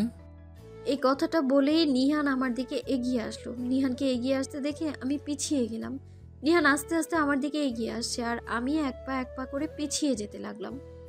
হঠাৎ করেই খাটের কোণার সাথে আমার পা আটকে যাওয়ায় আমি খাটের উপরে পড়ে গেলাম। নিহান খাটের উপরে উঠে আমার হাত দুটো বিছানার সাথে চেপে ধরলো। আমি নিহানের কাছে থেকে ছাড়া পাওয়ার জন্য ছটফট করছি, কিন্তু ওর শক্তির সাথে কিছুতেই পেরে উঠছি না আমি। নিহান আমার হাত চেপে ধরে এক দৃষ্টিতে আমার দিকে তাকিয়ে আছে। এই নিহান, হাত ছাড়েন আমার প্লিজ, ব্যথা লাগছে তো আমার। আর তাড়াতাড়ি আমার উপর থেকে সরেন, নাহলে কিন্তু খারাপ কিছু হয়ে যাবে বলে দিচ্ছি। যদি না ছাড়ি তাহলে কি খারাপ হবে শুনি? আপনি এখন আমার উপর থেকে যদি না সরেন আমি কিন্তু চিৎকার করব বলে দিলাম। চিৎকার করবে? আচ্ছা করো, কিন্তু চিৎকার করে এই কথা বলবে, আমাকে বাঁচাও, আমার স্বামী আমাকে বিছানার সাথে চেপে ধরে আদর করছে। এসব বলতে কি তোমার লজ্জা লাগবে না?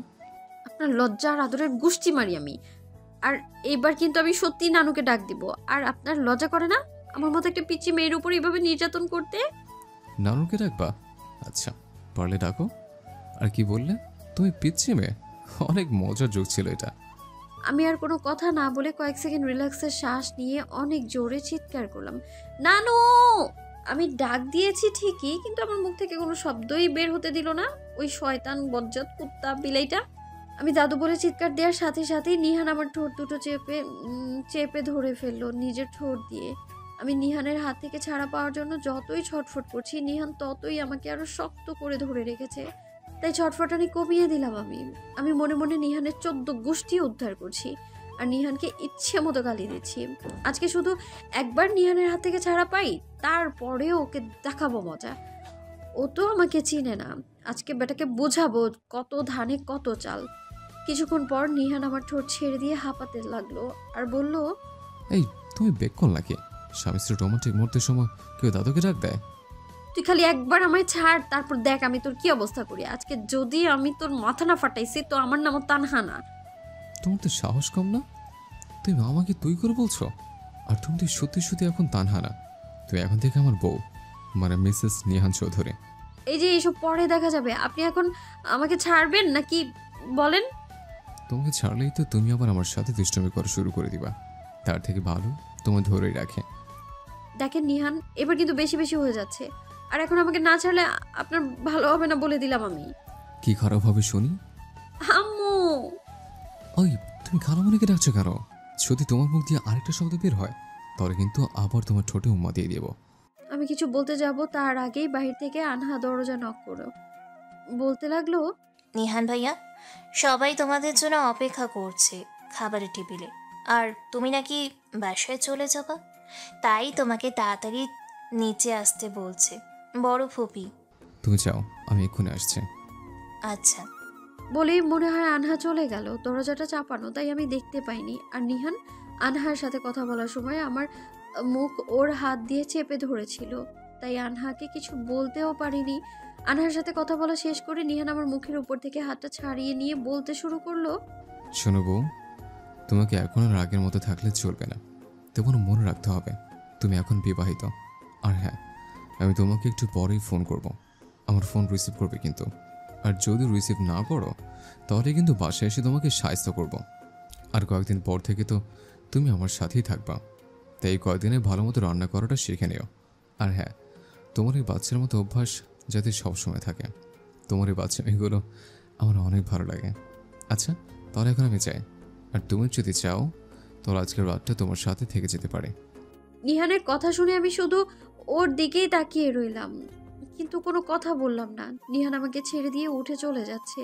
নিহান রুম থেকে বের হওয়ার আগে পেছন ফিরে আমাকে একটা ফ্লাইং কিস করলো। এটা দেখে তো আমার শরীর রাগে জ্বলে উঠলো। আমি হাত বাড়িয়ে একটা চিরুনি পেলাম, ওটা হাতে নিয়ে ছুঁড়ে মারলাম নিহানের দিকে, কিন্তু ওর গায়ে না লেগে চিরুনিটা ফ্লোরে পড়ে গেল। আমি নিহানকে মারার জন্য আরো কিছু খুঁজতে লাগলাম। এটা দেখে নিহান তাড়াতাড়ি দৌড়ে রুম থেকে বেরিয়ে গেল।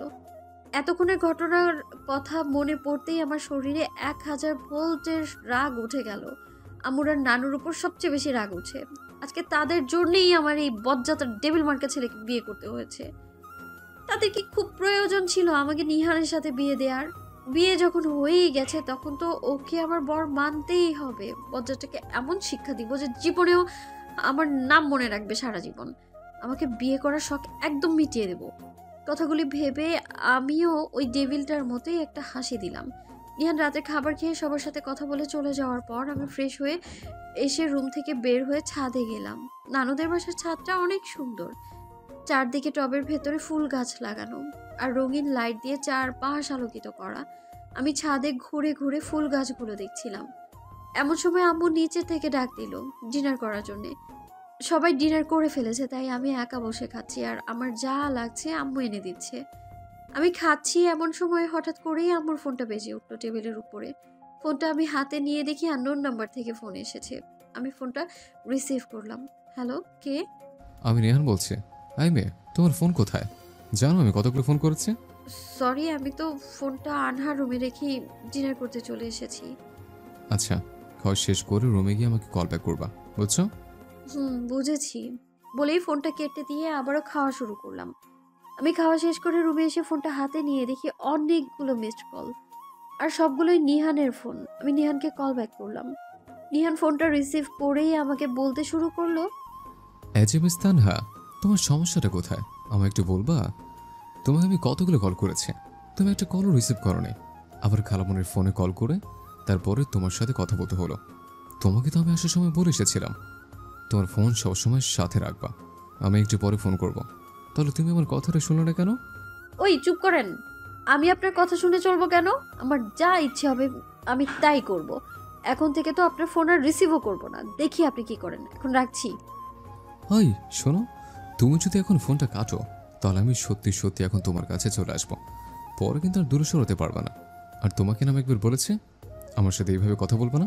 তুমি জানো না আমার সাথে এইভাবে কথা বললে আমার অনেক খারাপ লাগে। আপনার খারাপ ভালো দিয়ে আমি কি করব? আর আপনি প্লিজ এসব ন্যাকামি বন্ধ করেন, আমার আর ভালো লাগছে না। আচ্ছা, তখন ফোন কেন করেছিলেন আপনি, সেটা তো বললেন না। আমার নতুন বোটের সাথে একটু রোমান্টিক কথা বলতে মন চাচ্ছিল, তাই ফোন করেছিলাম। আপনার সাথে এসব রোমান্টিক কথা বলার কোনো ইচ্ছেই নেই আমার। আর আপনার সাথে এখন আজেরা পেঁচাল পাড়ারও সময় নাই আমার। ঘুমাবো এখন আমি। বাই। এই এত ভাব দেখাও কেন? আমার ভাব একটু বেশি তো, তাই আপনাকে দেখাইয়া একটু কমাইতেছি। আল্লাহ তোমার বাঁচাইছে, তুমি এখন আমার সামনে নাই। আর শোনো, তুমি আমাকে হোদায় ভুল বুঝতেছ। এখন আমাদের বিয়ে হয়ে গেছে, তাই বলছি কি এই বিয়েটা মেনে নিলে হয় না? না, হয় না। আর প্লিজ এই বিষয়ে আমি আপনার সাথে কোনো কথা বলতে চাচ্ছি না। আপনি কি ভেবেছেন আমি আপনাকে বিয়ে করেছি বলে আপনি আমার উপর অধিকার খাটাবেন? সেটা কখনো হবে না। আমি শুধুমাত্র আম্মু আর নানুর কথা ভেবে বিয়েতে রাজি হয়েছি। না হলে আপনার মতো একটা মানুষকে আমি কখনো বিয়ে করতে রাজি হতাম না। আর শুনেন, আমি আপনাকে স্বামী হিসেবে মানি না, আর না কখনো মানবো। তাই বলছি আপনি কখনো আমার উপর জোর খাটাতে আসবেন না। তোমার সব জ্ঞান না তুমি তোমার কাছেই রাখো। আরো কয়েকটা দিন অপেক্ষা করো, পরে আমিও দেখব তুমি কি করে আমাকে স্বামী হিসেবে না মানো। বাই, এখন ঘুমাবো। বলেই নিহান ফোনটা কেটে দিল। নিহান ফোন কেটে দেওয়ার পরে আমি বিছানা শুয়ে ফোন টিপছিলাম। একটু পরেই আনহার রুমে আসলো। রুমে এসেই, এই যে তানহা আপু, তুমি তো এখন আমার ভাবি হয়ে গেছো। হপ, কিসের ভাবি? তুই না আমার মামাতো বোন, আর আমি না তোর ফুফাতো বোন। সো তুই আমাকে ভাবি ডাকবি না একদম। তুই যদি আমাকে আপু ছাড়া অন্য কিছু ডাকছিস না, তাহলে তোর 12টা বাজাবো আমি, বলে দিলাম। আরে আমি তো তোমার সাথে একটু মজা করলাম।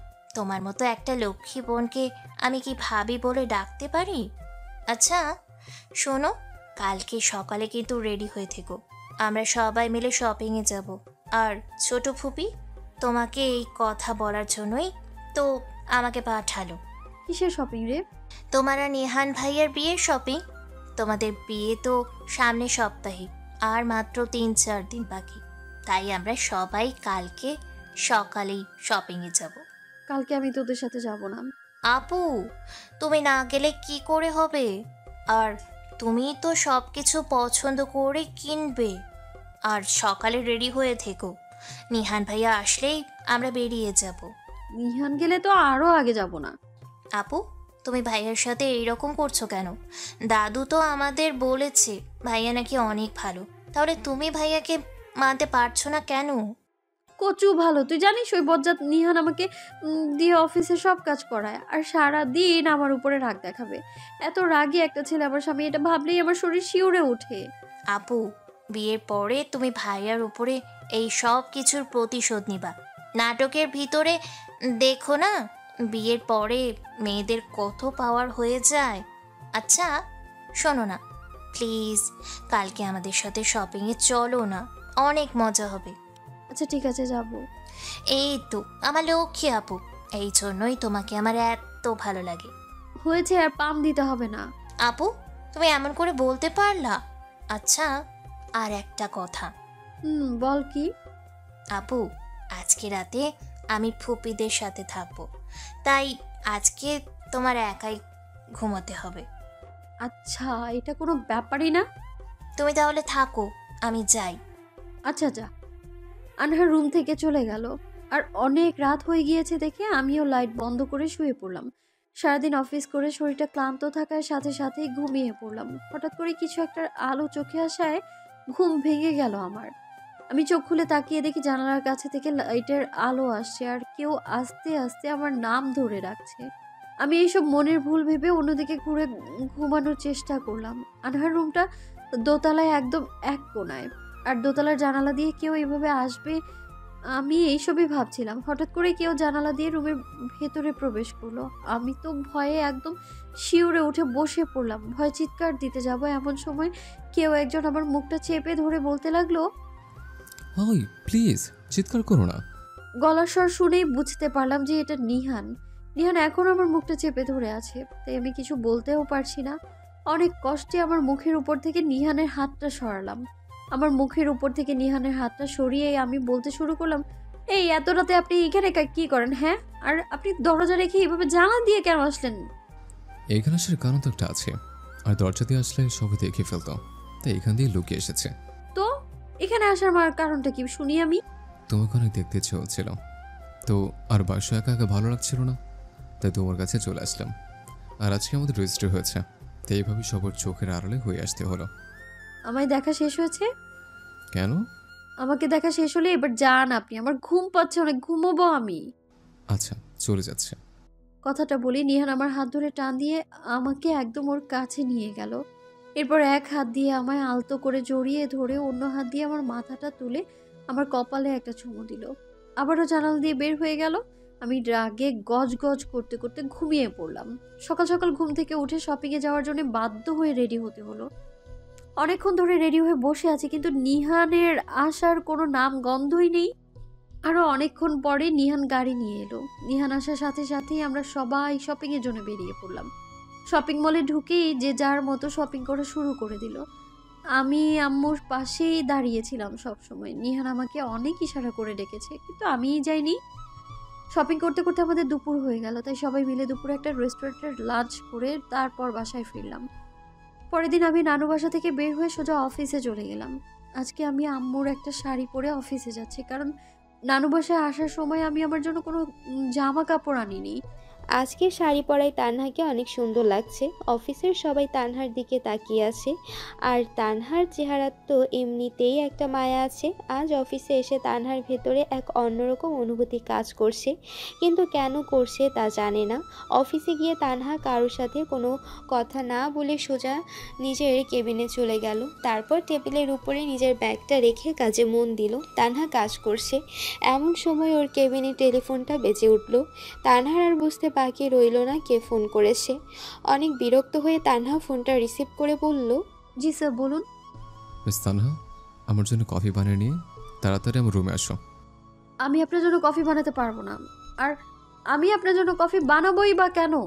আপনার কফি বানানোর জন্য অফিসে একজন আলাদা লোক রাখা আছে। মিস ভুলে যাবেন না, আপনি আমার পিএ। এই জন্যই তো যত ভেজাল হয়েছে। আপনার পিএ হয়েই তো আমার জীবনটা শেষ হয়ে গেল। ওই তুমি কিন্তু এখন বেশি কথা বলছো। বেশি কথা বলে আমার রাগ উঠাবে না, এই বলে দিলাম। আর এত আচারের কথা না বলে আমার কফিটা তাড়াতাড়ি বানিয়ে নিয়ে আসো। আচ্ছা আসছি। কথাটা বলেই আমি রাগ দেখিয়ে ফোনটা কেটে দিয়ে কফি বানাতে চলে গেলাম। তোমার চালাতে আর রাগাতে আমার অনেক ভালো লাগে। তুমি যখন রাগ করে কথা বলো তখন তোমাকে একদম বাচ্চাদের মতো মনে হয়। আর 3 দিন পরেই তুমি যখন আমার বউ হয়ে যাবা তখন তো তোমাকে আরও বেশি চালাবো, মাঝে মাঝে আদরও করবো তোমার রাগ ভাঙানোর জন্য। একটু পরই তানহা কফি বানিয়ে নিহানের কেবিনে এলো। তানহা সবসময় নিহানের কেবিনে নক করে আসে, কিন্তু আজকে রাগের মাথায় নক না করেই ডিরেক্ট ঢুকে পড়ল। স্যার আপনার কফি। কথাটা বলে আমি কফির মগটা হাত বাড়িয়ে নিহান স্যারকে দিলাম। নিহান স্যার কফির মগটা হাতে নিয়ে একবার মুখ দিয়ে সাথে সাথে কফির মগটা আমার দিকে এগিয়ে দিয়ে বলল, তুমি তো আমার একমাত্র বউ, তোমাকে রেখে আমি কি একা কিছু খেতে পারি? তুমিই বলো। তুমি আগে টেস্ট করো, দেখো, তারপর না হয় আমি খাবো। আচ্ছা বলে আমি নিহান স্যার হাত থেকে কফির মগটা নিয়ে চুমুক দিলাম, আর সাথে সাথে যেটুকু মুখে ঢুকেছিল ওইটুকুও পড়ে গেল, কারণ কফিটা আমি অনেক তিতা বানিয়ে ফেলেছি। নিহান স্যারের ভয়ে আমি অসহায়ের মতো চেহারা করে স্যারের দিকে তাকিয়ে রইলাম। স্যার রাগে ফুঁসতে ফুঁসতে আমায় বলল, কফি খাওয়ার মুডটাই নষ্ট করে দিলে। বেশি বকবক আর হুদয় ঝগড়া করা ছাড়া মনে হয় কিচ্ছু পারো না। 3 দিন পরে তোমার বিয়ে, আর তুমি এসব কবে শিখবা? আর তুমি যে ভাব দেখাও, মনে তো একদম লিজেন্ড মেয়ে, এখন এখানে দাঁড়িয়ে আছে। যাও তোমার কেবিনে গিয়ে বসে কাজ করো। স্যার, ভুল হয়ে গেছে আমার। বলেই আমি স্যার কেবিন থেকে বের হয়ে সোজা আমার কেবিনে এসে মন খারাপ করে বসে বসে ভাবতে লাগলাম, যেন আমায় এইভাবে অপমান করতে পারলো। যতই হোক আমি ওর নতুন বিয়ে করা বউ, আমার সাথে কি একটু ভালোভাবে কথা বলা যেত না? পরশু রাতে আর কালকেও তো কত সুন্দর করে আমার সাথে কথা বললো। আমি তো ওর সাথে অনেক উল্টাপাল্টা কথা বলেছি, তখন তো আমাকে কিছুই বলে নাই। ও, এখন বুঝেছি নিহানের সাথে উল্টাপাল্টা কথা বলার জন্যই এখন অফিসে এসে আমার উপর প্রতিশোধ নিচ্ছে। তারাও চান্দু, আগে ভালো মতো তোমার বিয়ে তো করি, তোমার বউ তো হয়ে নেই, তারপর দেখাবো তোমার অবস্থা আমি কি করি। আমি বসে বসেই আনমনে হয়ে এই সবই ভাবছিলাম। হঠাৎ আমার কেবিনে কেউ নক করায় আমি মাথা তুলে তাকিয়ে দেখি কাব্য দাঁড়িয়ে আছে। আমি কাব্যের দিকে তাকিয়ে মুচকি হাসি দিয়ে ওকে ভেতরে এসে বসতে বললাম। তা না, তুমি কালকে কোথায় ছিলে জানো? তোমাকে কত মিস করেছি আমি। আমি কেমন করে জানবো? এই যে তুমি এখন বলছো তাই জানলাম। আমিও না কালকে তোমায় মিস করেছি, কিন্তু কি করব বলো, নানু বাসে গিয়েছিলাম, তাই আর অফিসে আসা হয়নি। আমি একটু মন খারাপ করে কাব্যকে কথাটা বললাম, কারণ নানু বাসে গিয়েই আমার জীবনটা পুরো বদলে গিয়েছে। আরে এই জন্য মন খারাপ করেছো কেন? নানু বাসায় গিয়ে তো অনেক এনজয় করেছো, তাই না? এমন এনজয় আর কোনোদিনও করি নাই। ভালো। নিহান তানহার কেবিনের দিকে তাকিয়ে দেখে তানহা আর কাব্য হেসে হেসে কথা বলছে। এইটা দেখে তো নিহানের শরীর রাগে জ্বলতে শুরু করে দিল। তাই নিহান রাগান্বিত হয়ে তানহাকে ফোন করলো। মিস তানহা, আপনি এক্ষুনি আমার কেবিন আসুন তো। জি স্যার, আসছি বলে আমি ফোনটা কেটে দিয়ে কাব্যের দিকে তাকিয়ে বললাম, কাব্য আমার একটু নিহান স্যার কেবিনে যেতে হবে, স্যার এক্ষুনি তার কেবিনে যেতে বলেছে। আমি তোমার সাথে একটু পরে কথা বলি। আচ্ছা, যাও। কাব্যের কাছ থেকে বিদায় নিয়ে আমি আমার কেবিন থেকে বের হয়ে সোজা নিহান স্যার কেবিনে চলে গেলাম। স্যার কেবিনে ঢুকেই দেখি স্যার দরজার দিকে তাকিয়ে আছে, হয়তো আমারই আসার অপেক্ষা করছিল। আমি কেবিনে ঢোকার সাথে সাথে নিহান স্যার বলল, আমি নিহান স্যার কেবিনে ঢোকার সাথে সাথে নিহান স্যার আমায় বলল, এই ফাইলগুলো একটু চেক করে দেখো তো ঠিক আছে কিনা। এই ফাইলগুলি না ওই দিন চেক করে সব নাম ঠিক করে দিলাম। তোমাকে আমি যা বলছি তুমি তাই করো। জি স্যার। বলেই আমি ফাইলগুলো নিয়ে উল্টো দিকে ঘুরে যখন আমার কেবিনের দিকে পা বাড়াতে যাব, তখনই আবার নিহান স্যার পেছন থেকে ডাক দিয়ে বলল, এই দাঁড়াও। বলেন। তুমি কোথায় যাচ্ছ? আমার কেবিনে স্যার। আমি কি তোমাকে তোমার কেবিনে যেতে বলেছে? না স্যার। তাহলে তুমি যাচ্ছ কেন? এখন থেকে প্রতিদিন তুমি আমার সামনে বসেই কাজ করবা, আর তোমার কেবিনে বসে কাব্যের সাথে খুব ভালোই প্রেম জমিয়ে ফেলেছ। যেভাবে হেসে হেসে কথা বলছিলে, মনে হয় অনেক দিনের সম্পর্ক, তাই না? আর এই জন্যই মনে হয় তুমি আমাকে স্বামী হিসেবে মানতে পারছো না। আমি ঠিক বলছি না?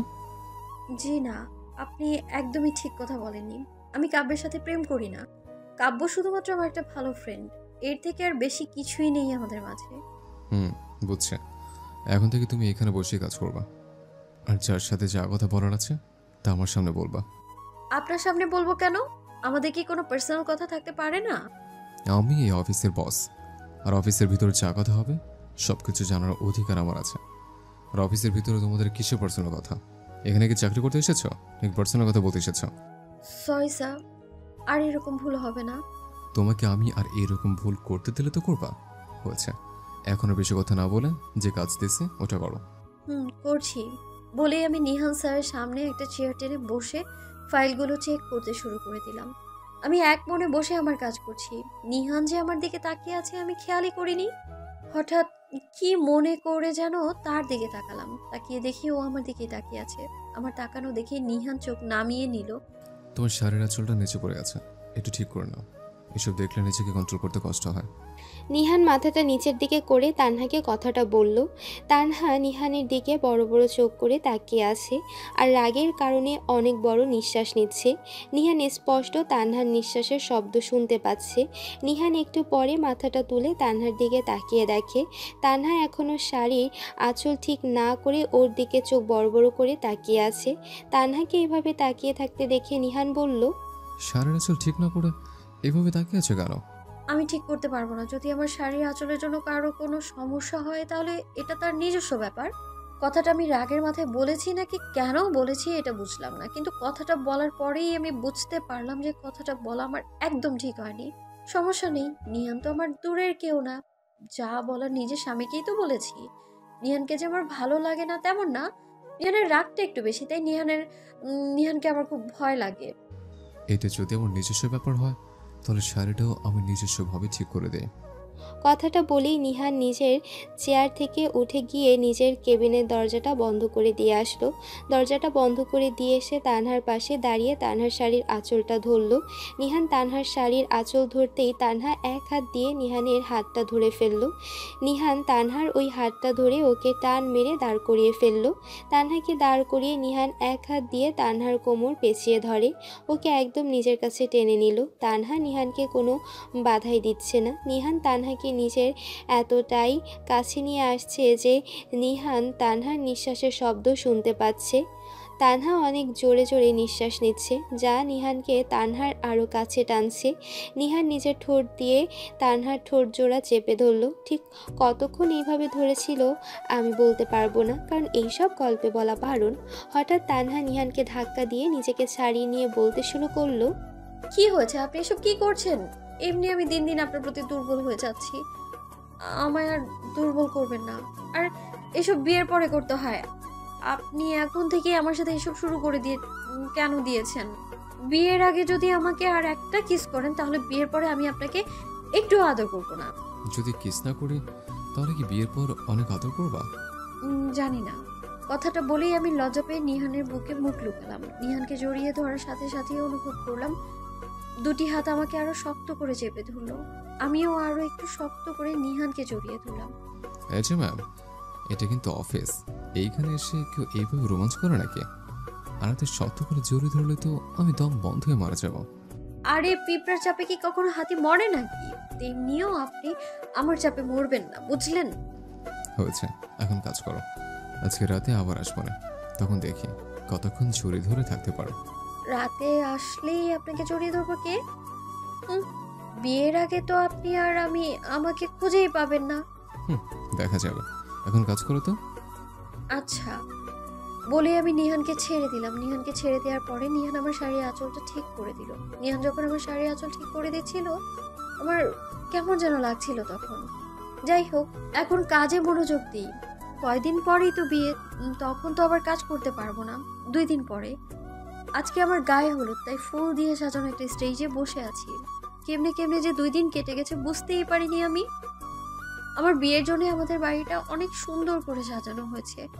অনেক আত্মীয় স্বজন আর আমার ফ্রেন্ডস সবাই এসেছে। আমাকে এখনো হলুদ দেওয়া শুরু হয়নি, কারণ ছেলের বাড়ির লোক এখনো হলুদ নিয়ে আসেনি। তারা আসলেই আমাকে হলুদ দেওয়া শুরু হবে। আমাকে হলুদ শাড়ি, হলুদ ফুলের গহনা, হলুদ ফুলের মালা দিয়ে সাজিয়ে একদম হলুদ পরি বানিয়ে ফেলেছে। এখানে আমাকে বসিয়ে রেখে সবাই বসে নিজেদের মতো করেই গল্প করছে। আমি শুধু চারদিকে তাকিয়ে দেখছি কে কি করে। একটু পরেই খালামণিদের বাসা থেকে লোকজন আসলো। সেখানে নিহানের কিছু বন্ধুও ছিল। তারা আসার সাথে সাথেই আমাকে হলুদ দেওয়া শুরু করে দিল। অনেকক্ষণ ধরে বিভিন্ন নিয়ম কানুন মেনে হলুদ দেওয়া শেষ করলো। এত মানুষের ভিড়ে আমার অনেক নার্ভাস আর বিরক্ত লাগছিল। আমাকে হলুদ দেওয়া শেষ হলেই আমি রুমে চলে আসি। রুমে এসে ওয়াশরুমে চলে গেলাম ফ্রেশ হতে। ওয়াশরুম থেকে ফ্রেশ হয়ে এসে দেখি আমার ফ্রেন্ডস আর কাজিনরা আমার রুমে বসে আছে, হাতে মেহেদি লাগাচ্ছে। আমি তাদের সাথে কিছুক্ষণ আড্ডা দিয়ে ঘুমিয়ে পড়লাম, কারণ আমার শরীর অনেক টায়ার্ড লাগছিল। সকালবেলা আম্মুর হাতে ভাত খাচ্ছি আর ফোনে গেমস খেলছি। আমার বিয়ে উপলক্ষে বাইরে আত্মীয় স্বজনের সমাগমে মুখরিত হয়ে উঠেছে চারপাশ। যে যার মতো সাজগোজ নিয়ে ব্যস্ত। পার্লার থেকে 2জন বিউটিশিয়ান এসেছে, তারা আমায় সাজাতে ব্যস্ত হয়ে গেল। কখন যে দুপুর হয়ে গেছে বলতেই পারবো না। কিছুক্ষণ আগেই বর এসেছে, তাই সবাই অনেক ব্যস্ত হয়ে গিয়েছে। বাইরে গাড়ির শব্দ শুনতে পেয়ে আমার রুমে যে আমার বান্ধবীগুলো আর কাজিনরা ছিল, ওরা সবাই চিৎকার চেঁচামেচি শুরু করে দিল। বর আসার আওয়াজ শুনতে পেয়ে ওরা সবাই বরকে বরণ করতে চলে গেল। বিউটিশিয়ানরা আমায় সাজানো কমপ্লিট করলো। আমার বান্ধবীরা আর কাজিনরা সবাই মিলে আমাকে বিয়ের আসরে নিয়ে গেল। আর বিয়ের আসরে নিয়ে গিয়ে আমাকে নিহানের পাশে বসিয়ে দিল। তারপর কাজী আমাদের বিয়ে পড়িয়ে দিল। আমি এতক্ষণ একবারও নিহানের দিকে তাকাইনি, কিন্তু হঠাৎ নিহানের দিকে চোখ যেতেই আমি আর চোখ ফেরাতে পারলাম না। আমি এক নজরে নিহানের দিকে তাকিয়ে আছি। লাল শেরওয়ানি আর পাগড়িতে নিহানকে অসাধারণ লাগছিল। খাওয়া দাওয়া শুরু হয়ে গেল। নিহানের প্লেটের খাবার সব ওর বন্ধুরা খেয়ে ফেলেছে। নিহানের বন্ধুরা খাচ্ছে আর বলছে, নিহান, তুই হচ্ছিস নতুন জামাই। তুই এত খাবার খেলে সবাই কি ভাববে? তাড়াতাড়ি হাত ধুয়ে উঠে পড়। বিয়ে তো জীবন একবারই করব, আর নিজের বিয়ে যদি মন মতো না খেতে পারে তাহলে সারা জীবন আফসোস থেকে যাবে। তোরে কইছে। নিহান বেচারা এত কথা বললেও বন্ধুদের জ্বালায় কিছু খেতে পারছে না, আর কাউকে কিছু বলতেও পারছে না। আর নিহান খাওয়ার জন্য যেটাই প্লেট নেয় সেটাই ওর বন্ধুরা নিয়ে খেয়ে ফেলে। নিহানের মুখের দিকে তাকানো যাচ্ছে না। রাগে দুঃখে নিহানের মুখখানি একদম লাল হয়ে গেছে। নিহানের চেহারা আর চুপ করে থাকা দেখেই আমি বুঝতে পারছি নিহান যে অনেক বেশি রেগে আছে। আমি তো নিহানের ফ্রেন্ডদের কাণ্ড আর নিহানের এমন রাগান্বিত চেহারা দেখেই হেসে দিলাম। নিহান আমাকে হাসতে দেখে মুখটা আরো কঠিন করে আমার দিকে তাকালো। আমি ভয়ে নিহানের দিকে না তাকিয়ে ওকে আরো রাগানোর জন্য ওর ফ্রেন্ডদের বললাম, ভাইয়ারা আমার ছোট জামাইকে অল্প কিছু খাবার দেন না। বেচারা যেভাবে আমার দিকে তাকিয়ে আছে তাতে আমি নিশ্চিত আমার খাবারে ওর নজর লেগে যাবে। তো এখানে নিহানের অনেক বন্ধুই আছে, কিন্তু তাদের মধ্যে 2-1জনকে চিনি আমি, কারণ কালকে হলুদ দেওয়ার সময় তাদের সাথে পরিচয় হয়েছিল। আর তাদের মধ্যে একজন হলো তুষার ভাইয়া। আমার কথা শুনে তুষার ভাইয়া আমায় বলল, আসলেই তো বইন, তুমি ঠিক কথা বলছো। দোস্ত, তুই চিন্তা করিস না, তুই হচ্ছিস আমাদের একমাত্র বন্ধু। তোকে কি আমরা না খাইয়ে রাখতে পারি? এই সজীব, নিহানকে ভালো করে খাবার দে তো। তারপর সবাই মিলে নিহানকে এত খাবার দিল যে নিহানের প্লেট থেকে খাবার নিচেই পড়ে যাচ্ছে। যাই হোক, খাওয়া শেষ করে সবাই কিছুক্ষণ বিশ্রাম নিল। বিকেল হয়ে গিয়েছে, এখন আমাকে নিহানদের বাসায় নিয়ে যাওয়া হবে। আমি তো আম্মুকে জড়িয়ে ধরে কান্না করেই যাচ্ছি, আর আম্মুও আমার সাথে কাছে। আম্মু আমাকে বিভিন্ন রকম কথা বলে সান্ত্বনা দিয়ে যাচ্ছে, কিন্তু আমার আম্মুকে একা রেখে কিছুতেই যেতে ইচ্ছে করছে না। বিয়ে হলে তো বেদে শ্বশুরবাড়ি যেতেই হবে। তাই অবশেষে আমিও সবাইকে বিদায় দিয়ে গাড়িতে উঠে বসলাম। আমি গাড়িতে উঠে বসতেই নিহানও গাড়িতে উঠে আমার পাশে বসে পড়লো, আর সামনে ড্রাইভারের পাশে সিটে আনহা উঠে বসলো, আর বাকি সবাই অন্যান্য গাড়িতে উঠে বসলো। গাড়ি চলতে শুরু করে দিয়েছে, কিন্তু আমার কান্না কিছুতেই বন্ধ হচ্ছে না। আমি ফুপিয়ে ফুপিয়ে কেঁদেই যাচ্ছি। নিহার আনহা আমাকে নানা রকম কথা বলে আমাকে সান্ত্বনা দেওয়ার চেষ্টা করছে, কিন্তু কোনো কথাতেই আমার কান্না বন্ধ হচ্ছে না। একসময় আমি কান্না করতে করতে জ্ঞান হারিয়ে ফেললাম। তারপর আর কিছুই মনে নেই আমার। চোখ খুলতেই আমি দেখি নিহান আমাকে কোলে নিয়ে দাঁড়িয়ে আছে। আমরা খালামণিদের বাড়ির দরজায় দাঁড়িয়ে আছি। খালামণি সহ বাকি সবাই আমাদের বরণ করছে। নিহানের কোলে আমি অনেক গিল্টি ফিল করছিলাম, তাই আমি বারবার নিহানের কোল থেকে নামার চেষ্টা করছি, কিন্তু নিহান নামতে দিচ্ছে না। নিহান আমাকে আরো শক্ত করে ধরে রাগে চোখে আমার দিকে তাকিয়ে আছে। আমি তো নিহানকে আমার দিকে এভাবে তাকাতে দেখে ভয়ে একদম চুপসে গিয়েছি। নিহানের চোখ রাগে লাল হয়ে আছে। আমাদের বরণ করা শেষ হলে নিহান আমাকে কোলে করেই রুমে নিয়ে গেল। রুমে নিয়ে গিয়ে আমাকে বেডের উপরে বসিয়ে দিয়ে বলল, এখন তোমার কেমন লাগছে? এখন একটু ভালো লাগছে। আচ্ছা, তোমাকে তো কান্না করতে কে বলেছে? আমি তোমাকে কান্না করতে বারণ করেছিলাম না? কান্না করে নিজের চেহারার কি অবস্থা করেছ? আমার ইচ্ছে হয়েছে তাই আমি কান্না করেছি, এতে আপনার কি? তুমি এখন আমার বউ, তাই তুমি কান্না করলে এখন আমার অনেক কিছু, বুঝছো? আর কখনো কান্না করবে না, মনে থাকবে? ওই আমার যা ইচ্ছা হবে আমি তাই করব, আপনি বারণ করলেও করব। আমি এখন থেকে তুমি আমার অনুমতি ছাড়া কিছু করতে পারলে কইরো। যদি করি তাহলে কি করবেন? সেটা না হয় সময় হলেই দেখা যাবে।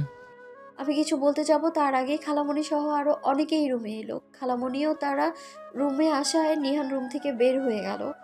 সবার সাথে কথা বলতে বলতে অনেক রাত হয়ে গিয়েছে, তাই আমি খালামণিদের সাথে ডিনার করতে চলে গেলাম। নিহানের রুমটা ফুল দিয়ে অনেক সুন্দর করে সাজানো। নিহানের বন্ধুরা সবাই মিলে রুমটা সাজিয়েছে। আমি ডিনার করে রুমে এসে খাটের উপর বসে রইলাম। আমি রুমে আসার কিছুক্ষণ পরে নিহান রুমে এলো। খালামণি আমাকে আগে থেকেই বলে রেখেছে নিহান রুমে আসলেই যেন আমি ওকে আগে সালাম করি, তারপর উজু করে এসে যেন 2 রাকাত নফল নামাজ আদায় করি। খালামণির কথা মনে পড়তেই আমি খাট থেকে উঠে নিহানকে সালাম করলাম, কিন্তু নিহান ওর পায়ে সালাম করতে না দিয়েই আমায় তুলে জড়িয়ে ধরলো। তারপর উজু করে এসে 2 রাকাত নফল নামাজ পড়লাম। নামাজ পড়া শেষ করে আমি খাটের উপরে বসলাম। নিহানও নামাজ শেষ করে টেবিলের উপর থেকে একজোড়া নূপুর নিয়ে আমার পায়ে পরিয়ে দিল। ঘুম পাচ্ছে আমার, ঘুমাবো আমি। আর একটা কথা, আপনি কিন্তু আমায় একদম টাচ করবেন না, আমায় কয়েকদিন সময় দিতে হবে। আচ্ছা, তুমি যতদিন না চেপে ততদিন আমি তোমার কাছেও যাব না। কিন্তু তুমি যদি আমার কাছে চলে আসো তখন কিন্তু আমি নিজেকে আটকিয়ে রাখবো না। আমি কখনোই আপনার কাছে যাব না। আচ্ছা, দেখা যাবে। কথাটা বলেই নিহান মাঝখানে কোলবালিশ দিয়ে শুয়ে পড়লো। আমিও আর কথা না বাড়িয়ে উল্টো দিকে ঘুরে ঘুমিয়ে পড়লাম। সকালে ঘুম থেকে উঠে দেখি নিহানের জায়গায় কোলবালিশ আর কোলবালিশের জায়গায় নিহান শুয়ে আছে, আমায় জড়িয়ে ধরে ঘুমোচ্ছে। নিহানকে এই অবস্থায় দেখে তো আমার মারাত্মক রাগ উঠে গেল। তাই নিহানকে ধাক্কা দিয়ে আমার কাছ থেকে সরিয়ে আমি উঠে বসে পড়লাম। এই আপনি আমার রুমে কি করেন? হ্যাঁ আম্মু, ওই আম্মু, কোথায় তুমি? কি হলো? এত সকালে মুরগির বাচ্চার মতো এমন চিৎকার চেঁচামেচি করছো কেন? কি? আমি মুরগির বাচ্চা? আমি মুরগির বাচ্চা হলে আপনি হাঁসের বাচ্চা। ওই আপনি আমার রুমে আসলেন কি করে? হ্যাঁ, আর আমার রুমের সাথে এক বেডে শুয়ে আছেন কেন আপনি? হায় আল্লাহ, এই সকাল সকালে কি তুমি আমার বউকে পাগল করে দিলে নাকি? আচ্ছা, তুমি চারদিকে ভালো মতো তাকিয়ে দেখো তো, এটা তোমার রুম নাকি? এটা আমার রুম। আর তুমি যে বেডের উপর এখন বসে আছো এটাও আমার। কিন্তু কালকে আমাদের বিয়ে হওয়ার পর থেকে এই সব কিছু আমাদের হয়ে আছে। বুঝছি। আচ্ছা, এখন যাও, ফ্রেশ হয়ে এসো, আমরা একসাথে ফজরের নামাজ আদায় করব। যাচ্ছি বলেই আমি ফ্রেশ হওয়ার জন্য ওয়াশরুমে চলে গেলাম। ফ্রেশ হয়ে এসে নামাজ পড়ে বসে আছি, আর নিহান বাইরে কোথায় যেন গিয়েছে। আম্মুর কথা অনেক মনে পড়ছে আমার, তাই আম্মুকে ফোন করলাম। কয়েকবার রিং হওয়ার পরেই আম্মু ফোনটা রিসিভ করলো। আসসালামু আলাইকুম আম্মু, কেমন আছো তুমি? ওয়ালাইকুম আসসালাম। আলহামদুলিল্লাহ ভালো, তুই কেমন আছিস? আমিও আলহামদুলিল্লাহ ভালো আছি। কি করো তুমি আম্মু? এই তো মা, মেহমানদেরকে নাস্তা দিচ্ছি। তুই নাস্তা করছিস? তুমি জানো না আমি একা খেতে পারি না। কি বলিস, তুই এখনো খাসনি? আচ্ছা, তুই কি রাতে খেয়েছিস? খালামণি আমাকে রাতে খাইয়ে দিয়েছিল, কিন্তু এখন আমি কি করে খাবো? পাগলি মেয়ে, এই বাসায় অনেক মেহমান আছে, না হলে আমি তোর কাছে চলে আসতাম। আচ্ছা, আমি তোর খালামণিকে ফোন দিয়ে বলছি, সে যেন তোকে খাইয়ে দেয়। তোমার কাউকে বলতে হবে না। আচ্ছা আম্মু, আমি তোমার কাছে চলে আসি। আমি তো ফোনেই কথা বলছিলাম, কিন্তু এর মধ্যে যে নিহান রুমে ঢুকেছে এটা আমি খেয়ালই করিনি। হঠাৎ নিহানের কথায় আমি তার দিকে তাকালাম। তানহা, কোথায় যাবে তুমি? আর তুমি কার সাথে ফোনে কথা বলছো? জি, আম্মুর সাথে। আচ্ছা, আমি একটু ফোন দাও তো, আমি খালামণির সাথে কথা বলবো।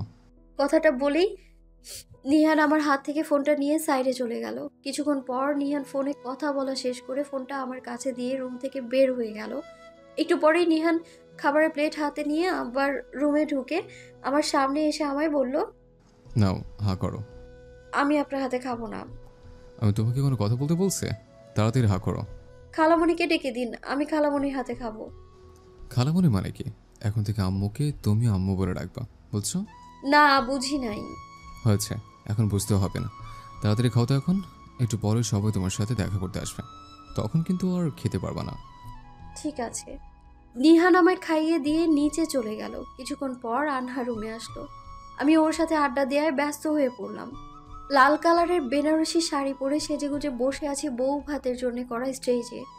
আব্বু আম্মু সবাই এসেছে, পুরো বাড়ি আত্মীয় স্বজনে ভরে গেছে। নিহান আমার সাথে ম্যাচিং করে একটা লাল রঙের পাঞ্জাবি পরেছে। নিহান আমার পাশে দাঁড়িয়ে ওর বন্ধুদের সাথে আড্ডা দিচ্ছে। আমি ওদের কথা শুনেই বুঝতে পারছি নিহানের বন্ধুরা সবাই ওকে জোর করছে একটা গান গাওয়ার জন্য, কিন্তু নিহান কিছুতেই গাইছে না।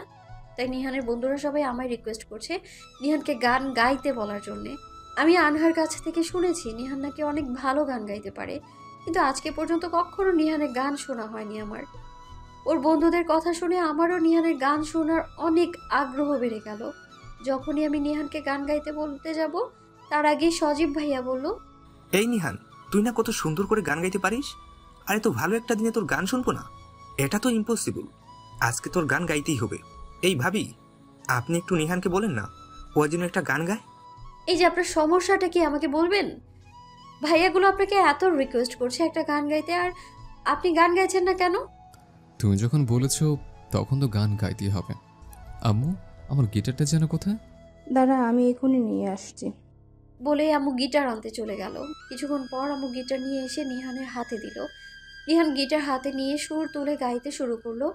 আমি ডানা ছাড়া পাখি, তোমার আশায় আশায় থাকি, আমি পটে আঁকা ছবির প্রেম তুমি ভালোবাসায় সবই তুমি ছুঁয়ে দিলেই মন, আমি উড়ব আজীবন। তুমি ছুঁয়ে দিলে মন, আমি উড়ব আজীবন। তুমি আকাশের ওই নীল, আমি মেঘে মেঘে স্বপ্নেও। তুমি হাওয়া হয়ে আসো, শুধু আমাকে ভালোবেসো। তুমি মনের আলপনা, তুমি সেই প্রিয় কল্পনা। তুমি ছুঁয়ে দিলেই মন, আমি উড়ব আজীবন। তুমি ছুঁয়ে দিলে মন, আমি উড়ব আজীবন। নিহান গানটা শেষ করতেই সবাই হাত তালি দিয়ে নিহানকে শুভেচ্ছা জানালো। আসলে নিহান অনেক সুন্দর গান গায়। আমি তো পুরাই ফিদা হয়ে গিয়েছি নিহানের গান শুনে। নিহানদের বাসার অনুষ্ঠান শেষ হতেই নিহানকে সাথে নিয়ে আম্মুর বাড়িতে চলে এলাম। সন্ধ্যায় নিহানদের বাসা থেকে খেয়ে রওনা দিয়েছি, তাই আর রাতে না খেয়েই সোজা ঘুমোতে চলে গেলাম। আমি আমার রুমে এসেই বিছানায় শুয়ে পড়লাম। হঠাৎ করে একটু পরে নিহান এসে আমায় জড়িয়ে ধরলো, আমার পাশে শুয়ে পড়লো। এই কি করছেন? আমাকে ছাড়েন, এখন অনেক টায়ার্ড, আমি ঘুমাবো এখন। আমার খুব ক্লান্ত লাগছে, তাই ক্লান্তি দূর করার জন্য তোমাকে জড়িয়ে ধরে আছে। আমায় জড়িয়ে ধরতে হবে না। আপনি আমায় জড়িয়ে ধরে থাকলে আমি ঘুমাবো কি করে? অত কথা জানি না, আমি তোমাকে জড়িয়ে ধরে ঘুমাবো। প্লিজ আমায় একটু ঘুমোতে দিন না। আমার না অনেক খারাপ লাগছে, সত্যি বলছি। আমি ঘুমাতে দিব যদি তুমি আমার একটা কথা শোনো। কি কথা? এখন থেকে তুমি আমাকে তুমি করে বলবা। আমি পারবো না, এখন এখান থেকে জানতো। ভালো ভালো বলছি, বলো, নলে কিন্তু আমি জোর করেই বলাবো। বললাম তো পারবো না আমি। ওকে, তুমি আমার কথা শুনবে না, তাই তো? ঠিক আছে, এখন যা করার আমাকে করতে হবে। কি করবেন আপনি? 1 মিনিট, দেখাচ্ছি কি করব। এই, আপনি আপনার মুখ এভাবে আমার দিকে নিয়ে আসছেন কেন? আমি কিন্তু আম্মুকে ডাকবো। ওই আর কিছু বলার আগেই আমার মুখটা বন্ধ করে দিল। আমি নিহানের কাছ থেকে ছাড়া পাওয়ার জন্য ছটফট করছি, কিন্তু নিহান অনেক শক্ত করে আমায় ধরে রেখেছে। আমি নড়তেও পারছি না। আমার মনে হচ্ছে আমি এক্ষুনি শ্বাস রুদ্ধ হয়ে মারা যাব। আমি নিঃশ্বাস নিতেও পারছি না। কিছুক্ষণ পরে নিহান আমাকে ছেড়ে দিয়ে বলল, এখন থেকে তুমি আমাকে তুমি করে বলবা, বুঝছো? না, আমি আপনাকে কখনোই তুমি করে বলতে পারবো না। তাহলে আরেকবার করি।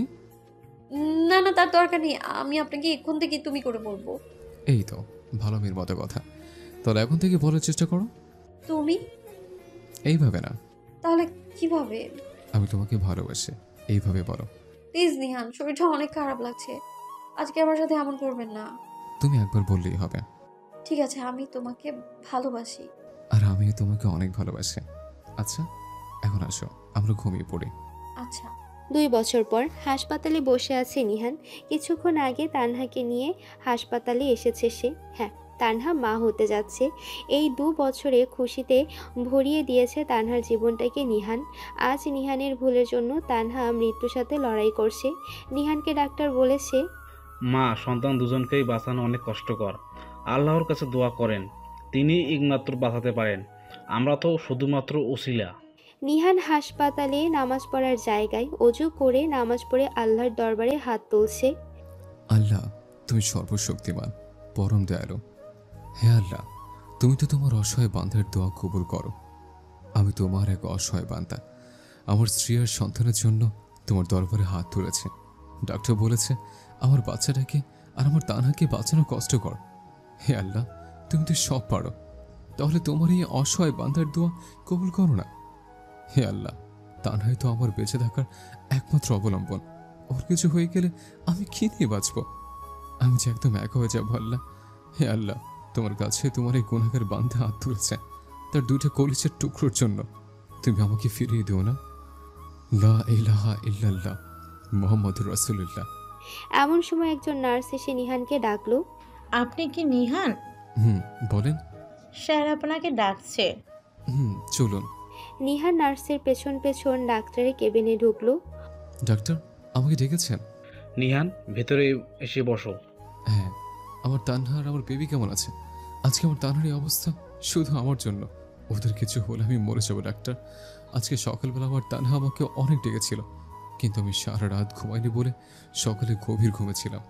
রুমে পানি ছিল না, তাই আমার তানহা আমাকে ডেকেছিল, কিন্তু আমি টের পাইনি। আমি ডাকে সারা দিয়ে দেখে আমার পাগলিটা নিচে একাই কষ্ট করে পানি খেতে যাচ্ছিল। সিঁড়ি দিয়ে নামার সময় পা পিছলে পড়ে গেল আমার তানহা। সবকিছু আমার জন্য হয়েছে ডাক্তার। অনেক জোরে কান্না করতে করতে নিহান কথাগুলো বলল ডাক্তারকে। ডাক্তার নিহানকে সান্ত্বনা দিতে থাকলো। কিছুক্ষণ পরে একজন নার্স এসে ডাক্তারকে ডেকে নিয়ে চলে গেল। আর এই দিকে নিহান অতীতের কথাগুলো মনে পড়ে পাগলের মতো কাঁদতে লাগলো। তার বারবার মনে পড়ছে গাড়িতে তার বুকে মাথা রেখে তানহার বলা শেষ কথাগুলো। হাসপাতালে নিয়ে আসার সময় ব্যথায় কাতর হয়ে নিহানের বুকে মাথা রেখে তানহা বলেছিল, তুমি কিন্তু নিজের খেয়াল রাখবা। আর শুনো, আজকে যদি আমার কিছু হয়ে যায় তাহলে কিন্তু তুমি একদম ভেঙে পড়বা না। সব সময় ভাববে আমি তোমার পাশেই আছি। আর একটা সুন্দর মেয়ে দেখে বিয়ে করে নিবা, তারপরেও তুমি নিজেকে কষ্ট দিবা না। আর এটা আমাকে ওয়াদা করো নিহান, সত্যি তুমি অনেক ভালো একজন মানুষ। আমি প্রথম তোমায় অনেক কষ্ট দিয়েছি, বলে প্লিজ আমায় ক্ষমা করে দিও নিহান। আমি তোমায় অনেক ভালোবাসি। আমার সব সময় তোমার ভালোবাসার সাগরে ডুব দিয়ে তোমার ভালোবাসাময় হয়ে থাকতে ইচ্ছে করে, কিন্তু আজকের পর থেকে আর তোমার ভালোবাসা পাবো না হয়তো আমি। আচ্ছা, আজকে যদি আমি তোমার কাছ থেকে চলে যাই তাহলে প্লিজ আমায় ক্ষমা করে দিও। তানহার কথাগুলো শুনে নিহান আরও শক্ত করে নিজের সাথে জড়িয়ে ধরে রেখেছিল তানহাকে। অনেকক্ষণ হয়ে গেল, কিন্তু এখনও কোনো ডাক্তার বেরিয়ে আসছে না ওটির ভেতর থেকে। নিহান ওটির সামনে বারবার পায়চারি করছে। নিহানের ভেতরে অনেক অস্থিরতা কাজ করছে। তাহলে কি তানহাকে বাঁচাতে পারবে না তারা? হে আল্লাহ, তাহলে তুমি কি আমাকে একা করে দিবে? এখন আমি কি নিয়ে বাঁচবো? তানহাই তো আমার বাঁচার একমাত্র অবলম্বন ছিল। তানহাকে ছাড়া তো আমি একদম অচল হয়ে যাব। না না, আমার তানহার কিচ্ছু হতে পারে না। নিহান এসব ভাবছে আর হাউমাউ করে কান্না করছে। তানহার আম্মু, নিহানের আম্মু আরও অনেকজনই নিহানকে সান্ত্বনা দিচ্ছে যে তানহার কিছু হবে না। ঠিক এমন সময় ওটি থেকে ডাক্তার বের হলো। নিহান ডাক্তারকে বের হতে দেখে দৌড়ে ডাক্তারের কাছে গিয়ে, ডাক্তার, আমার তানহা কেমন আছে? মিস্টার নিহান, শান্ত হন। আপনার ওয়াইফ আর বেবি দুজনেই ভালো আছে। ডাক্তার, আমার বেবি ঠিক আছে? আমার ছেলে নাকি মেয়ে হয়েছে? আপনার রাজকন্যার মতো একটা মেয়ে হয়েছে। আচ্ছা, আমি তানহার সাথে একটু দেখা করতে পারি? এখন পারবেন না, আর একটু পরে মিস তানহাকে কেবিনে শিফট করা হবে, তখন দেখা করতে পারবেন। বলেই ডাক্তার চলে গেল। নিহানের আম্মু আর তানহার আম্মু নিহানের কাছে এসে, আমি তো দাদি হয়ে গেছি নিহান, দেখছিস আমার মেয়ের চেহারাটা একদম আমাদের দুই বোনের মতোই হবে। কেন তোমাদের মতো হবে কেন? কারণ তোমার মেয়েও তো আমাদের বোন, আর আমাদের 3 বোনের চেহারা তো একই হবে, তাই না? কিরে বাবু, ঠিক বলেছি না? একদম ঠিক বলছিস। এইভাবে নিহানের আম্মু আর তানহার আম্মু বকবক করেই যাচ্ছে, আর নিহান চুপচাপ দাঁড়িয়ে তাদের কথা শুনছে আর হাসছে। কিছুক্ষণ পরে তানহাকে কেবিনে আনা হলো। নিহান কেবিনে ঢুকে তানহার পাশে বসে কেঁদে দিল।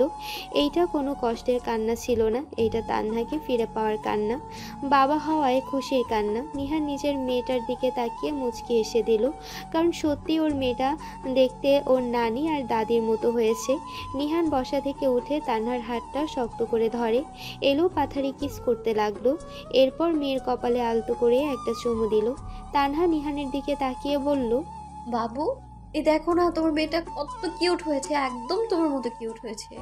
নিহান তানহার কথা শুনে হেসে দিল। তানহা নিহানের হাতটা শক্ত করে ধরে একটা চুমু দিয়ে বলল, ওই এখন আমি বাবা হইছে, আজকের পর আমাকে আর বাবু বলে ডাকবা না, বুঝছো? নিহান, তোমায় একটা কথা বলি। আচ্ছা বলো। তুমি না বলেছিলে তুমি সারা জীবন আমায় আগলে রাখবে, আমার কাছ থেকে একটু দূরে যেতে দেবে না। তুমি সত্যিই তোমার কথা রেখেছো। এখন থেকে আমি তোমার হয়ে থাকতে চাই সারা জীবন, তোমার ভালোবাসায় মেতে থাকতে চাই আমি। এখন থেকে আমি আর আমার মেয়ে মিলে তোমাকে সাহায্য করবো। দেখি এবার কিভাবে আমাদের সাথে রাগ দেখাও তুমি। হ্যাঁ, দেখা যাবে।